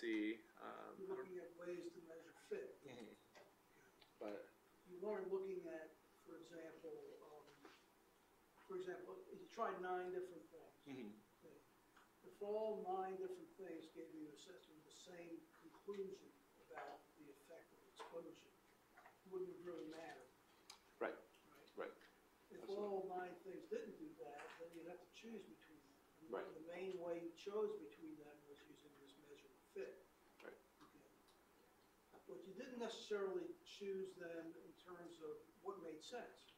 I mean, in other words, of the different choices you made, one of them, for example, could be exchangeable. Right. And one of them could be regressive. Right. Okay. And of the 2, the one that made more sense to you, because it was over time, was regressive. Right. That's not why you chose it. It was sort of it's what came out of it, and then we said, oh, hey, that makes a lot of sense. But yeah, So correspond. Right. And that's the type of thing you might have to do. You might have to try to fit a couple of different ways to measure what you think is a good model, measure a fit or something else. And then you also have to think about, well, what makes sense? What correlation structure makes sense? Mm-hmm. And there's not just goodness of fit. There are other ways to do it. For example, we didn't do a robust variance estimate. You didn't try that. Mm-hmm. Right. You could have tried you didn't know about code tests, you couldn't have done that. I don't believe so. Yeah. Okay, good. And let's see, Go ahead. what other things to answer? Yeah, we used product mixed. And that's pretty much it. I don't know if you really want me to look at the results or not, but yeah, that's. What about you guys? What questions do you have? You understand why it was correlated data? You imagine. Yeah. That was good. And why it was a linear model? Because the outcome was a math score, achievement score. The main exposure variable was what? If they received center-based care or not, if they received daycare or not. Okay, so tell us about what happened. So we looked at different plots of data, sort of seeing how the initial intercept. So all the gray is all the different students that were part of the study, and as you can see, it's not complete data for all the students. And then the red line is sort of the fit line for each of these points. And sort of this is kind of, this spaghetti plot just takes center-based care as a variable and doesn't include isn't adjusted for any of the other control variables that we were interested in. But really we were trying to see if at baseline, does center-based care have any effect on the difference between the math achievement score? And then also, does center-based care at baseline change the slope or change how quickly math achievement score increases over time for these students? So that's sort of the things that we were interested in with the linear model. So that picture basically illustrates over time math achievement score. Exactly. Yep, generally speaking. And so on the right is the ones that received center-based care. On the left is the ones that did not receive center-based care. Yeah. And I think we did the taxonomy of multi-level models. And so this was our overall. So this was our overall sort of fit. We looked at by race and by receiving center-based care. And in all our models, you can sort of see adjusting for our other variables of interest. Receiving center-based care meant that you started off with the math achievement score at baseline that was a little bit higher. And generally speaking, your slope or how quickly your math achievement score increased over time, over the 7-year period, was also a little bit higher compared to not receiving any sort of center-based care, is what we found. Did you do a test for the difference between receiving center care versus not? We did. We did we did that. So in our paper, we actually wrote out the actual significance and what ended up being in our model and the actual intercept. This was just for the purposes of our presentation. We had just had the sort of output of showing what we did. But let's see if we... Another question. Mm-hmm. You're doing this over time. Did you consider the fact that there may have been interaction over time? We didn't learn how to... in other words, your exposure variable was using the center care, what was it? Center-based care, daycare. Center-based care or not? Yeah, but that was only at baseline. So so if they received center-based care, it was if they were in daycare, right, before they got into kindergarten. That's your exposure. Right. So you could have had that variable times, times time. Could have had product terms in mind. Right. To see if the difference between center-based care and not at baseline varied over time. Right. That's another thing. Yeah, absolutely. I think so. When we did the taxonomy of hierarchical models, we did sort of a backwards elimination. So I don't know if we did it by, yeah, we do have year times, we have time times daycare status up here as well. So that was actually, the interaction term did end up being in our final model. So this is the final model we came to after sort of working it backwards.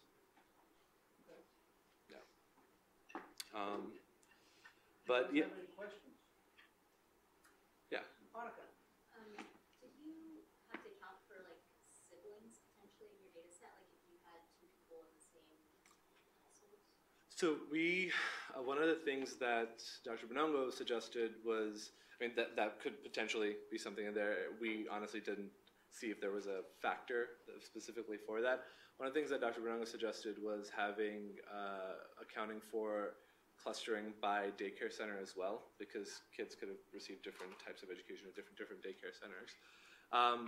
Yeah, I mean, there's, at the end of it, there was like a million different things we could have done with it, and realistically, the data set is so large that I think, you know, everybody in this class could use it and still come up with something different, because it's just crazy.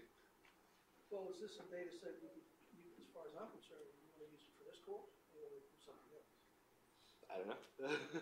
We could. I mean, if you do, you know, then people may want to join.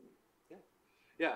I mean, and the data, like I said, is the early childhood longitudinal study, and they have a couple different studies that they've done, but it is really a very, very large data set, very robust. I mean, one of the limitations of our study is that we didn't, I mean, it's all survey data, so we didn't do any weighting of the questions because I don't know how, but we didn't know how, but I mean, that's definitely something that would need to be taken into account if people actually use this data. But there's, I mean, everything's in there, and you can see that researchers have come back to it again and again and use the data, and it's all open and free, so. Great. Thank you. Yeah.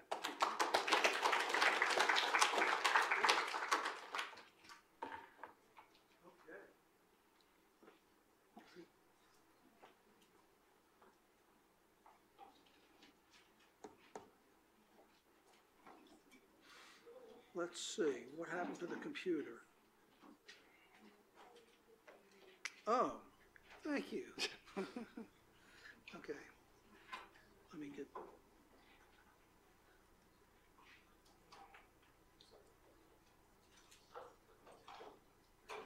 let's see, oh yeah.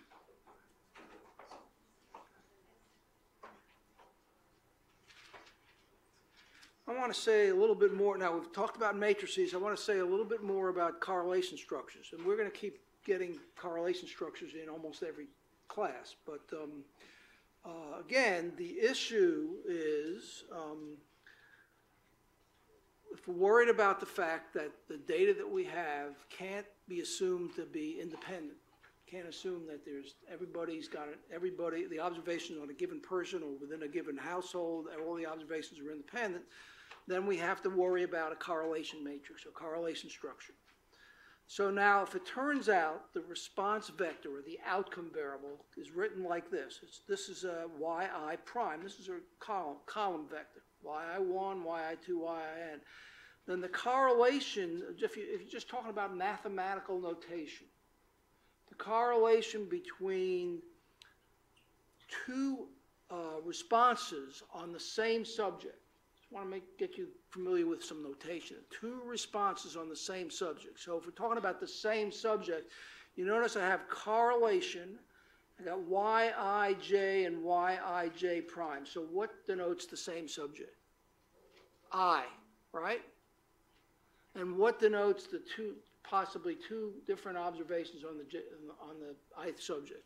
The j and the j prime. So that's just a mathematical way of saying correlation between two different observations on the ith subject. Well, if you wanted to be as general as you can possibly be in a situation like this, where you have I denotes the cluster, you could have capital K clusters, and you have different number of observations within a cluster, then this correlation would be written correctly notationally as rho for correlation, I, J, J prime. Because this represents the correlation between the jth and the jth prime observation on the ith subject. So there are three subscripts in here. There's I for the given subject, and then the two different observations, and they could be the first and the second, the first and the third and the fourth, whatever it is. But that's generally what we're talking about, the correlation structure. So if we're talking about, for example, the ith subject, and we assume that the ith subject, say, has three observations, then the correlation structure for the ith subject will look like this, 3 by 3, right? That's what it'll look like. Okay, where these are whatever the correlations are. This is the true correlation. Okay. Now, there's a problem here. One thing you notice is that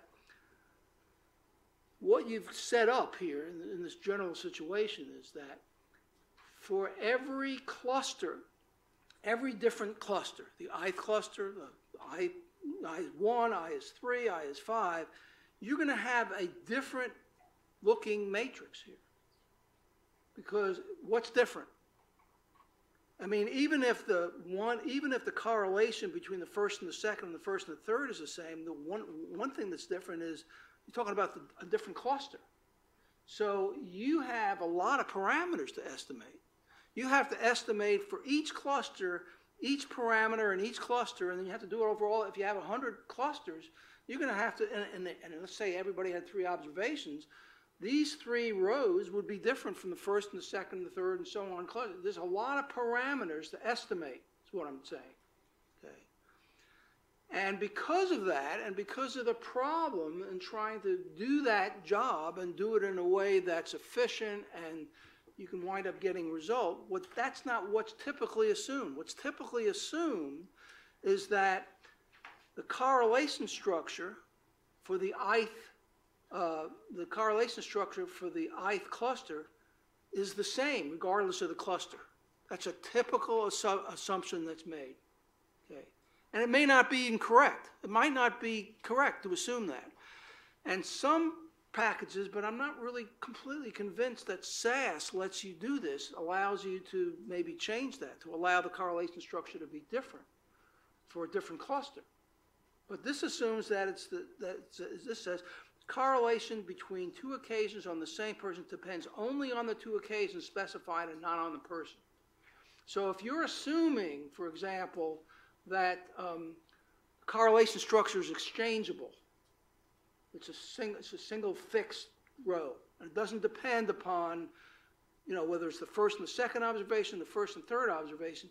If you're assuming that and you're doing what's typically done where you're assuming it doesn't depend upon the cluster, then what you're basically assuming is that exchangeable correlation, there's only one number you have to estimate, just a single row that corresponds to whatever that single correlation that you don't have to worry about is going to be different for different clusters.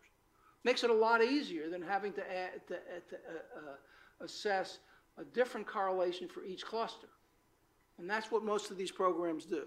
And that's what you're going to wind up doing. So this is, and I said, this is assumed in all, and I have a question mark because I'm not sure from year to year whether they allow things more complicated or not. In all SAS procedures. Stata's, some of you, I don't know, any of you ever use Stata? I don't know if any of you ever, because most of you, looks like none of you use Stata. But Stata may allow for different persons to have different clusters to have different correlations, and I'm not sure. So if you're worried about, if you have a situation, a project, where you think it's not appropriate to assume this, you got to do a little extra work to try to figure out how to deal with that. But you don't have to do that if you're dealing with most of the SAS procedures. Again, I'm not sure if some of the newer things, the newer versions allow that. So as I said, this assumption reduces the number of correlation parameters needing to be estimated to help make the estimation procedure more manageable. So that's a very important thing to mention here. Now, remember we talked about I've been talking about correlation, but there's also what's called covariance. What's the relationship between correlation and covariance? Okay, this slide shows you a correlation matrix, right? And on the diagonal is a 1 because that's the correlation between any observation and itself. And on the off diagonals are the correlations between any observations, the first and the second, the first and the third, first and the fourth. That's what the correlate. What would the covariance matrix look like? What does a covariance matrix look like? What's on the diagonal of a covariance? I just want to make sure you know that. I did say something about it already at the beginning of class. Well, what's on that? Is it ones? What is it? The variances of what? Variances of first observation on the ith subject, the second observation on the ith subject, and so on. That's what's on the, and on the off diagonal elements, what's on it? Not correlations, but what are they called? Covariances, right? So you've learned a little bit about covariance and variance. And in fact, I don't know if you actually had this in any of your courses. I don't know if you had it in your basic introductory biostatistics, but there's a way you can write the covariance in terms of the correlation and vice versa. So if you're talking about one thing, you could be talking about the other. They're interrelated. And that's what I sort of show on this next slide. You see this formula at the top, or the inverse way to write the formula. Seen this formula before? I'm not sure if you have. Because in a way, what I'm just saying is, you're sort of almost talking about the same thing when you're talking about correlation and covariance. Although there's a little glitch to this. You're not exactly doing that. But you notice that the correlation between any two observations on the ith subject could be written as the covariance between those two observations on the ith subject divided by the square root of the product of the variances. That's a formula. How many have seen that? I'm just curious. Have you seen that formula? None of you have seen the formula? I don't see any hand. I mean, I really want to know if you've actually seen that formula. You know. Because and conversely, if the correlation is equal to the covariance divided by the square root of the product of the variances, you could write the covariance as the correlation times the square root of the product. Just if A over B equals C, then A equals B times C. That's all I'm doing. There's two ways to write the same thing. Now, it also turns out that this is the scalar way you can write the relationship between a covariance and a correlation. There's a matrix way. And when you read some of the matrix literature, they're going to write something, and it's not going to necessarily look like this. It's going to look like this. Okay. So I just want you to know there's a matrix way to talk about the relationship between the variance-covariance matrix and a correlation matrix. Now, this particular formula's got a V over here and a C over here. So what do you think it's the formula for? Well, I say it. What is the formula for? It's the formula for getting the variance-covariance matrix as a function of the correlation matrix. So given that you know the correlation matrix, how can you get the variance-covariance matrix? Okay. Now, it's not that complicated, but again, it's just something that you should be familiar with, that there's a formula like this, because when you read something, you might see this, and you shouldn't, get all worked up over it, because it's just another way of saying this in matrix terms. And if you talk about what, you notice that what this is the product, VI, is the variance covariance, it's the product of three matrices. Right, the product of three matrices, right? One called D1 to the half, the other called CI, and the other called D1. The one on the left, and the one on the right are the same, exactly the same. And the reason why this has got the letter D over here, because the letter D stands for diagonal. D is a diagonal matrix. What's a diagonal matrix? What's a diagonal matrix? What does a diagonal matrix look like? On the what do you call it? On the diagonal of the matrix, you have values. You have different values. On the off diagonals, you get what? Zeros. So that's what a diagonal matrix looks like. So when D to the 1/2 is a diagonal matrix, so that on the diagonal of the matrix, you have the square root of the variances of each one of these individual components for the ith cluster. And on the off diagonals, they're 0. Okay? So this is a diagonal matrix times a correlation matrix times the same diagonal matrix. You multiply these three together, you're going to get essentially the covariance in terms of this formula. Just the matrix way of doing that. So well, I've just written it in terms of 4 by 4, but it just turns out that there's a way to go from one to the other. Okay. Now, here's the next thing I want to say that relates to this. You've seen these two matrices already, right? These are two correlation matrices, right? So suppose I ask the question, what covariance matrix corresponds to each one of these two correlation matrices? How would I do that? Well, I could go back to this, either one of these two formulas, and go from the correlation matrix to the covariance matrix. Okay, that's what I could do. Now I'm going to show you one answer to that. One, but not the only answer. Look at this matrix. This is the exchangeable, it's a correlation matrix, right? Look at this matrix. Is it a correlation matrix? Is it a correlation matrix? This one on the right. Is it a correlation matrix? Some of you are going like this, and the answer is no. It's not a correlation matrix. Why isn't it a correlation matrix? What's on the diagonal? Ones? No, sigmas. So it's not a correlation matrix. It turns out to be equivalent to the variance-covariance matrix, a variance-covariance, that'll give you this correlation matrix. Now, how can you tell that that's the case? For example, you know, for example, that if this is the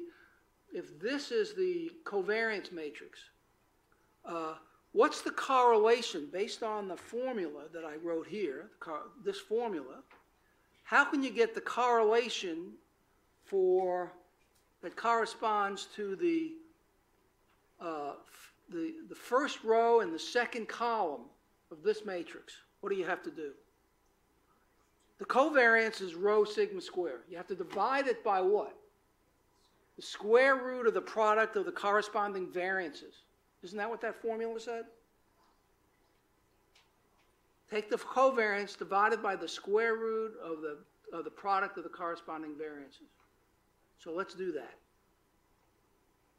That's the covariance. Okay, what's the product of the corresponding variances? What are the corresponding variances to this one?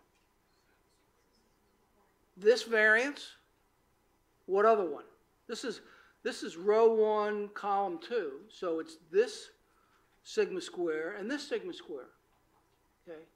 So if I take rho sigma square and I divide it by the product of these two, and I take the square root of that, what do I get? Algebraically, I get rho sigma square over the square root of sigma square times sigma square, which is what? Rho sigma square over sigma square, which is rho, right? You get what I mean, I just did some simple mathematics without, so rho sigma square over sigma square times sigma, taking the square root of that is just rho. If I do this for any one of these, I'm going to get rho. So corresponding to this covariance matrix, which allows variances on the diagonal, I get this correlation matrix. So this is a correlation, this covariance matrix would have this as the correlation structure. Now this particular covariance, not correlation structure, is sometimes referred to as a homogeneous covariance structure. Why? Why does the word homogeneous in there? Because the variances are all the same. Homogeneous refers to the variance. All the variances in this thing are the same. Okay. Now there is something called a heterogeneous covariance structure. Okay. Let's look at this one. I'm just looking at the top part, the exchangeable one. Let's look at this matrix on the top. The one on the left is again an exchangeable one. This is a heterogeneous covariance structure. Can you see that why it's called heterogeneous? Because the variances are allowed to be different, right? Okay. Now, for this covariance structure, okay, what's the corresponding correlation to any one of these terms? Let's pick a different one. Suppose I pick this one, rho sigma 1, sigma 3. Okay. How do I get the corresponding correlation that corresponds to this covariance? I take rho sigma 1, sigma 3, and I divide it by what? The square root of sigma 1 square times sigma 3 square, because I'm going here and here. Those are the two variances that correspond to this covariance. So rho sigma 1, sigma 3 divided by the square root of sigma 1 square times sigma 3 square is rho sigma 1, sigma 3 over sigma 1, sigma 3. It's just rho. Okay. So if I use this matrix, I also get a exchangeable correlation structure. See that? So it turns out that when you say I have a exchangeable correlation structure, you could be talking about either a homogeneous or a heterogeneous covariance structure. And when you're running a model, you're running a program, you do have an option of telling the program which one you want. You can tell the computer which kind of covariance structure you want if that's what the program requires you to do to put in a covariance structure. You can actually tell which one you want. And you might, you'll be dealing with essentially the same correlation structure, but these are two different covariance structures, and you might get different answers. What I'm saying. Okay, now go back to this. Look at the homogeneous covariance structure for the autoregressive. Can you see that this is the covariance structure, that this is what you're going to get for the correlation structure? For example, take this one, rho cubed sigma squared. Okay? What's going to be the correlation in this table that you should get that corresponds to? Well, it's the fourth one over, so it should be rho to the cubed. You get rho to the cube. It would be rho to the cube times sigma squared divided by what? Sigma squared times sigma squared square root, and you'd wind up getting rho to the cube. And if you did this for any other choice, you're going to wind up getting an autoregressive correlation structure.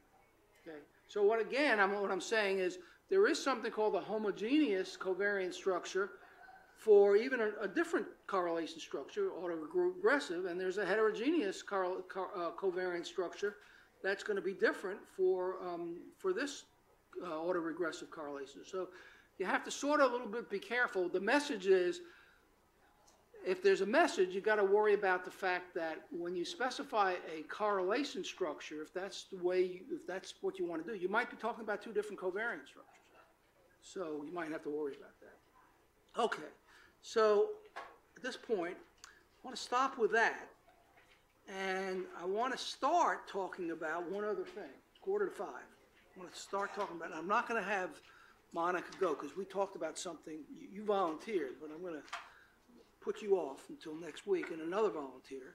And I want to show you I want to start talking about linear models for correlated data, which is the next topic, but I want to start talking about this now because there's a lot of things to say about this. Now we're going to sort of get theoretical, but we're also going to get practical. So find this set of slides. Can you find it? You got them? Okay. Okay, so now here's what we're talking about now. For the next several weeks, this is near the end of January, and we're going to go through most of February with this. We're going to talk about if you have correlated data, or you think you have correlated data, and you have a continuous outcome, and you decide you want to fit a linear model, how do you do it? And the basic answer to it is you're going to use proc mix to do it. And you're going to have to learn how proc mix works. It's like learning how to drive the proc mix car, essentially. That's what you're going to have to learn. But there's some theoretical issues that we need to talk about in terms of what are the models, what are some of the different models. So we're going to look at some different models and some different examples. And I'm going to start talking about this, and I'm definitely not going to finish because we're going to spend weeks on this thing. And then sooner or later, and I want to make it sooner, we're going to talk about how do you get proc mix to work. I've given you some examples, but I haven't gone through the gory details of how it works. Okay, so now here's the first thing I want to talk about. First thing I want to talk about what I'm saying is, suppose you have a continuous outcome, and you're worried about correlated data. Continuous outcome, and you have data in the form you have K clusters. They could be repeats on an individual. They could be households, whatever it is, and you're worried about correlated data. Okay. Now, first thing is, if the outcome is continuous, you typically would think about what kind of a model, a linear model, right? That's the first thing you might want to consider. Okay. Now, what do you often worry about if it's a linear model? It's a linear model and it's a continuous outcome. Well, one thing you'd like to have, and the typical linear model thing that you learned way back when, last year, was you usually made the assumption that the data was approximately normally distributed, right? That's what or approximately normally distributed, okay? So there is some robustness, so even if the data is not exactly normally distributed. But what if it turns out you decide the data is not normally distributed? Your continuous outcome is not normally distributed. I just want to start with this. What do? You basically say, well, that's it, I'm done, I won't take this course anymore, or I won't take this part of it. What do you do? Yeah, Andrew. That's the first thing you think about doing is transforming the outcome variable to one that is approximately normally distributed, okay? And there are a number of different transformations that you could use, and some of them work better than others. There's the square root, there's the log, and stuff like that, okay? So that's the first thing you might do, okay? But what if that doesn't work? What might you do? What if that doesn't work? I gave you an example of that last semester, but you may not remember because it was in the context of ordinal logistic regression. I mean, what if you think you have a continuous outcome, you try different transformations, no matter what you do, it doesn't work? What might you do? Well, you might categorize the outcome into some categories and not do a linear model and do a logistic model or some other kind of model. It could be ordinal logistic, it could be polynomous logistic, or that's another thing. So you don't automatically have to do a linear model if the outcome's continuous. Just want to make sure you got that, okay? But what I'm going to be assuming now is that somehow or other we're going to make sure, we're going to assume that you think this is going to work. You decided this is going to work, okay? And so you're going to do a linear model. Now, there are three kinds of correlated data models actually that you can use for linear models for correlated data, or even for nonlinear models for correlated. But there are three types of correlated data models, whether it's linear or nonlinear. The three types are called marginal, random effects, and conditional or transitional. Those are the three types. Okay. You know about this? I don't know. Did he talk about Nishan? Where are you? Did he talk about these three types? Not sure. Okay, three types. Okay. Okay. And I've got examples of these three types. Simple example as linear models of these three types. Okay. So that's the first thing I want to make sure I get across. Marginal model, you notice, is I've got, this is just a linear regression model of the jth observation on the ith subject, so it could be correlated data, because it could be repeated measures on the ith subject. And this is the scalar version of the model, but you notice what I've written is the expected value of the jth observation on the ith subject is equal to this linear sum. And you notice I don't have an error term. Why don't I have an error term? Because I'm taking the expected value. So the expected value of the error term is 0. Okay. So this is called a marginal model, and an alternative way to write the model is to not write it as an expected value, use the outcome and just add the error term. Two equivalent ways to write the same thing. Okay. Now, the reason why this is called a marginal model, there's a number of different reasons, but the one simple way to say why it's a marginal model is because it only involves the predictors that you've decided to identify in advance as fixed factors. Fixed factors. It only involves fixed factors and their corresponding coefficients, and an error term doesn't involve anything more complicated than that. It just involves the fixed factors. And moreover, these fixed factors are factors that are not related, or not, I don't know what the word is. They don't derive from the outcome variable.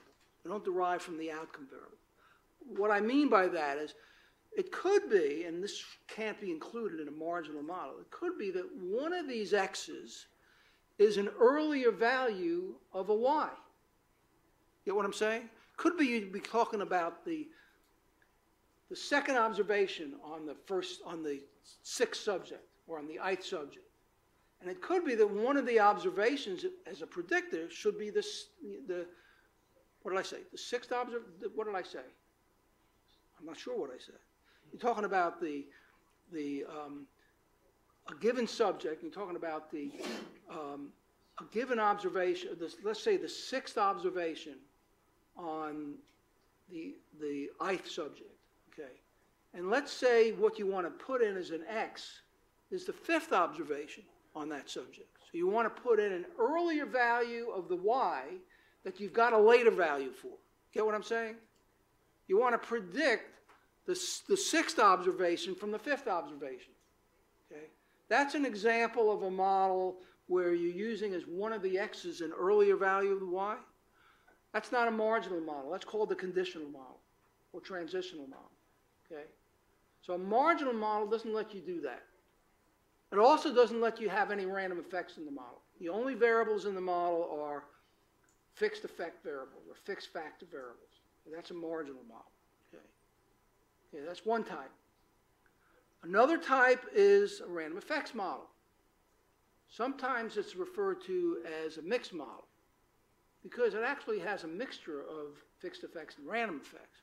But so there's two ways. You can call it a mixed model or random, but a random effects model is one that in addition to having predictors that are fixed factors, it also has at least one random effect. At least one that you want to put in the model. Could be more than one. You could have this is just a random effect for the intercept, but it could be that you could have random effects for each of these two slopes. So that would be a random effects model. Okay? So that's the second type of model.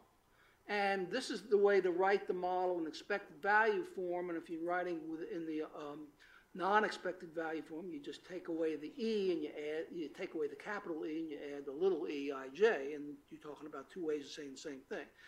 And the conditional or transitional, these are two different equivalent statements. Transitional model models the conditional mean of Yij given or conditional on observed responses preceding Yij as well as on other covariants. So that's the conditional or transitional model. So there are three different kinds of models. Okay. Now you see one of the problems you have to face when you're doing a project or you're doing a research study which involves correlated data is, well, which one of these models do you want to use? You want to use a marginal model? You want to use a random? Which one of these are appropriate to use? And in fact, of these three, the one that's the most difficult to figure out if you decide you wanted to use it, how to use it is the third one, the conditional one. And I'm going to put off talking about the conditional one, what you actually do to do it, until after I've talked about these other two. And then eventually I'm going to go back to conditional. See, one of the problems here, one of the problems with the conditional, I'm talking a little bit about it now, is if you're talking about, suppose that you're talking about, you have an observation on each subject at a certain time, and you want to put into your X part of the your right-hand side of the model the immediately preceding observation. So you have the second observation on the ith subject. So you want to put it as one of the X's, the first observation on the ith subject. Then you talk about the third observation, and you want to put in the model the second observation on the ith subject. So you're going to put in the immediately preceding value for each different observation on a given subject. That's what you're going to put in the model. Okay. Well, what do you have to do with the first observation?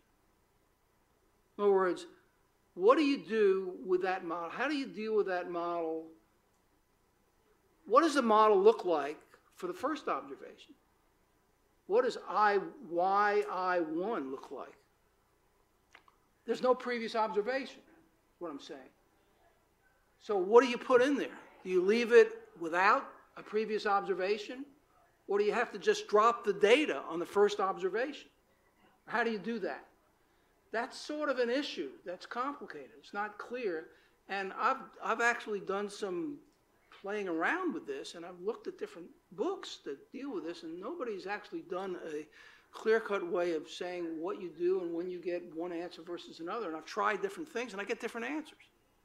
So I don't really, I'm going to show you some of this, but later, because this is a sort of a mess. Now, the thing is, some of you may have a project where this is the kind of model you want to deal with, so we want to talk about this. But anyhow, so you have these three different kinds of models.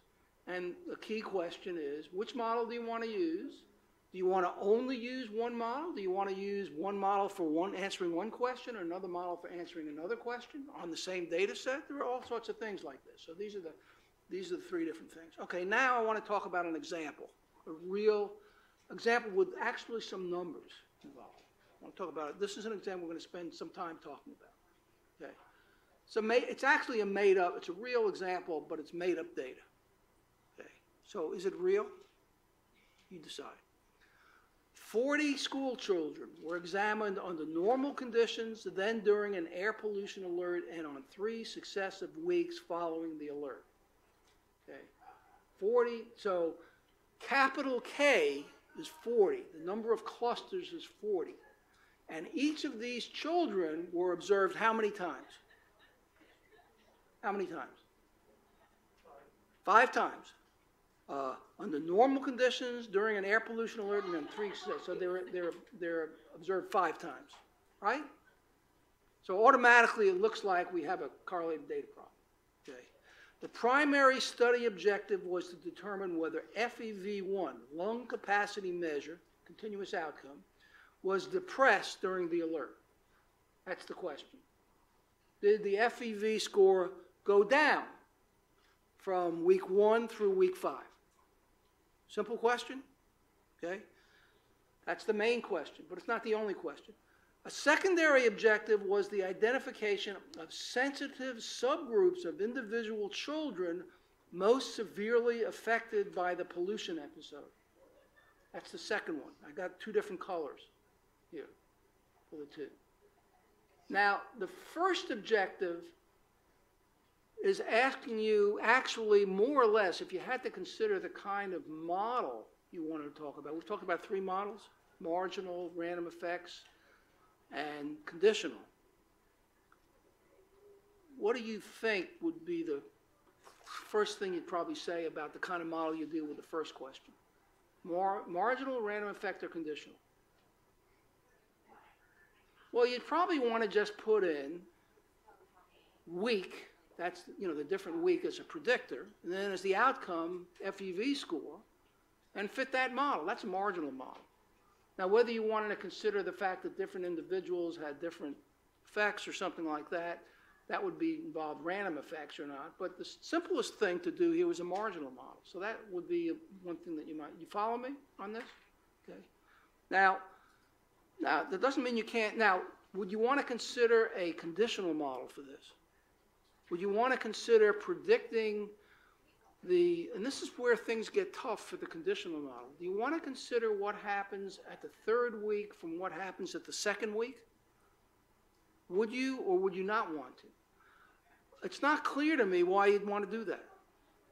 So I don't think a conditional model makes sense. But there is an issue is when, you can always say, well, I can fit this model. I can always put in an earlier value and fit it and see what happens. I'm not sure if it makes sense because my goal is to see what happens to the overall FEV score over the 5 weeks. And I don't really care how one thing affects the next week that much. I care what happens over the 5 weeks. Okay, so, now let's look at the secondary objective. Was the identification of sensitive subgroups of individual children most severely affected by what are we asking for here? What kind of a model do you think it makes sense to consider for this one? Marginal or random effects? Let's assume we're dropping conditional. Okay, marginal or random? What do you think? What do you think it should be? What I'm suggesting it should be random effects. Why should it be random effects? Why do you want to consider a random effects model? What is this question asking you to do? Secondary was the identification of sensitive subgroups of individual children. So the question is not asking for an overall effect of time or week, whether FEV changes over the week. It's asking what's happened for individual kids, individual ones of those 4, or individual subgroups of the kids. Somebody's calling me. It's my wife.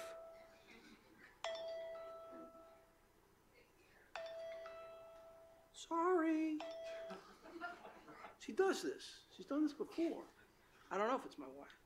Anyhow, so this should be a random effects model. Why?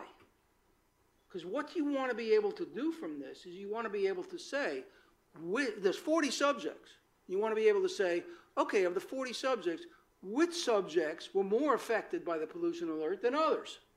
Okay? In order to be able to say that, you have to get individual information on each of the individual subjects. Okay? And that requires a random effects model. And it could be a random intercept, it could be a random intercept and a random slope, it could be any, but it should involve random terms, because when you put in a random term, that's when you have to be able, that's what allows you to say something about the individuals that you're dealing with, not the overall effects. So that's what the second thing does. Okay. Now, let me ask you a couple of other things about this thing. Okay. Let's talk about the first question. First question, blue question. Suppose you wanted to answer the first question and you didn't know anything about, well, you hardly knew anything about regression model, just want to do it simply, okay? How would you answer the first question? How would you answer the first question? You want to see whether the FEV lung capacity was depressed during the alert. What would you do? You got 5 weeks for each kid. You know, each kid has 5 weeks. Let's assume there's no missing data. I also did something with missing data with this thing too. Let's say you got a full, complete data set. How would you want to do this? Just think about that. Okay, you take the FEV score. You got 40 kids. You have the FEV score at week 1. You got 40 FEV scores. What might you do? The mean of the 40 FEV scores, right?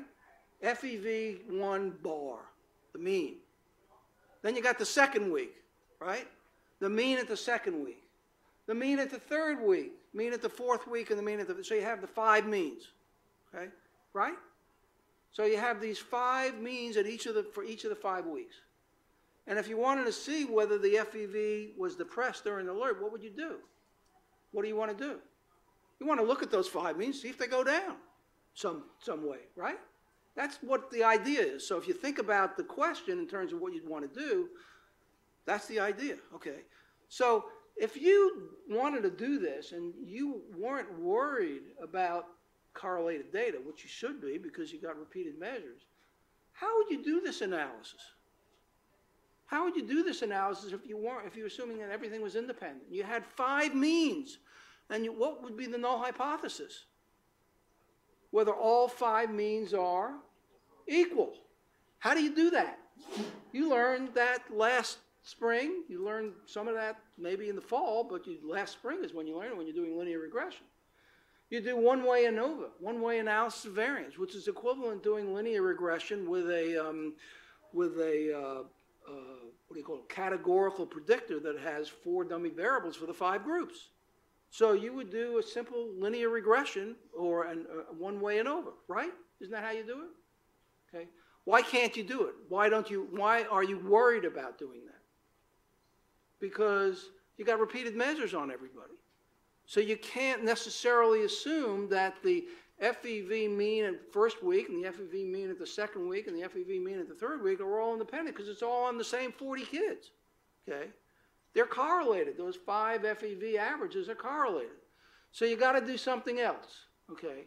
So what you might want to do is to use a marginal random effects or conditional. You don't really, you know, let's assume you're not doing conditional. You want to use let's say a marginal model where you want to put those. You want to put the weeks in. Your exposure variable is weeks. So if you put it in the model, what do you have to do? How do you put weeks in the model if there's 5 weeks? 4 dummy variables for the 5 weeks. Of course, you can put in week 1, 2, 3, 4, 5, but then you're allowing things to be linear over the week, which you may not want to. So if you want to consider the 5 weeks as being different, you'd put in a model 4 dummy variables for the 5 weeks, right? Isn't that what you do? So that would be the model. Okay. Now, would you do linear regression for the usual linear regression? The answer is no, because you'd worry about doing that because you'd be assuming everything's independent. So you'd have to be assuming some kind of correlation structure involved. So you can either use, if you're using a marginal model, let's say, you're using a marginal model, what correlation structure would you want to consider? Well, you can assume, if you assume independence, then you're ignoring the whole problem. If you assume exchangeable or auto, of the two, exchangeable, autoregressive, what makes more sense? Well, autoregressive might make more sense because autoregressive says as observations go further and further apart, it's over 5 weeks, maybe the correlations go down. So that would be your guess. But you might try other ones. You might even try exchangeable. You might try different ones. As Nishan said, he tried 9 different ones. You know, you try a whole bunch. If you get the same answer, who cares?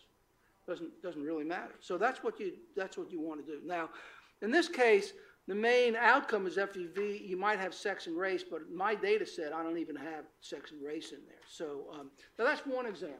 Now it's 10 after. I want to talk about a second example, after which I'll take a break until next week. Take a next week break. Now this is a study of posture of computer operators. This was a study that one of our faculty did quite a while ago, Michelle Marcus. I don't know how many of you know Michelle Marcus. She did this study, this data came from her. Okay. And what they were trying to do was, you know, people who sit at the computer all the time, these are computer operators, you know, you worry about their posture, whether they're getting musculoskeletal, you know, illnesses or problems because they're sitting all day, all week, okay? So that was the purpose of the study. The people who sit at the computer tend to have musculoskeletal problems. And one of the things you had to do in order to see that, you had to measure posture. As you sit at the computer, how are they sitting at the computer? Are they sitting like this, or what are they doing, right? And there are different posture measurements that they use, and this was one of them. It was called shoulder flexion. This is an example of using something called shoulder flexion. I don't know what that means. I don't know. I'm just making it up. You know. There was another one called gaze angle. That's a different data set, but talk about shoulder flexion. Okay. Okay. Primary goal was to evaluate the effects of selected factors on the measurement of posture. Now, if you see what I've written over here, this is not the main. This is a intermediate goal of what the main goal of the study was. The main goal of the study is if you measure posture, you know, and posture's bad, does that cause musculoskeletal problems? Okay.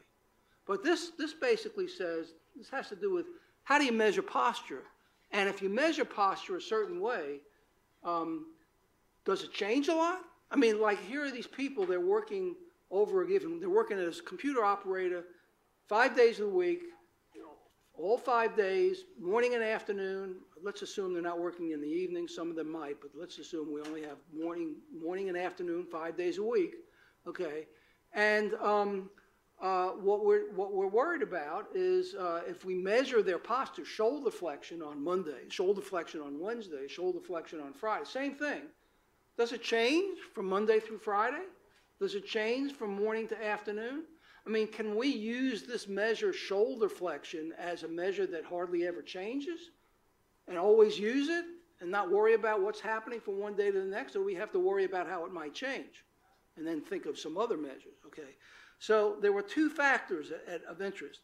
Day of the work week, time of day. 2 factors, day of the work week and time of day.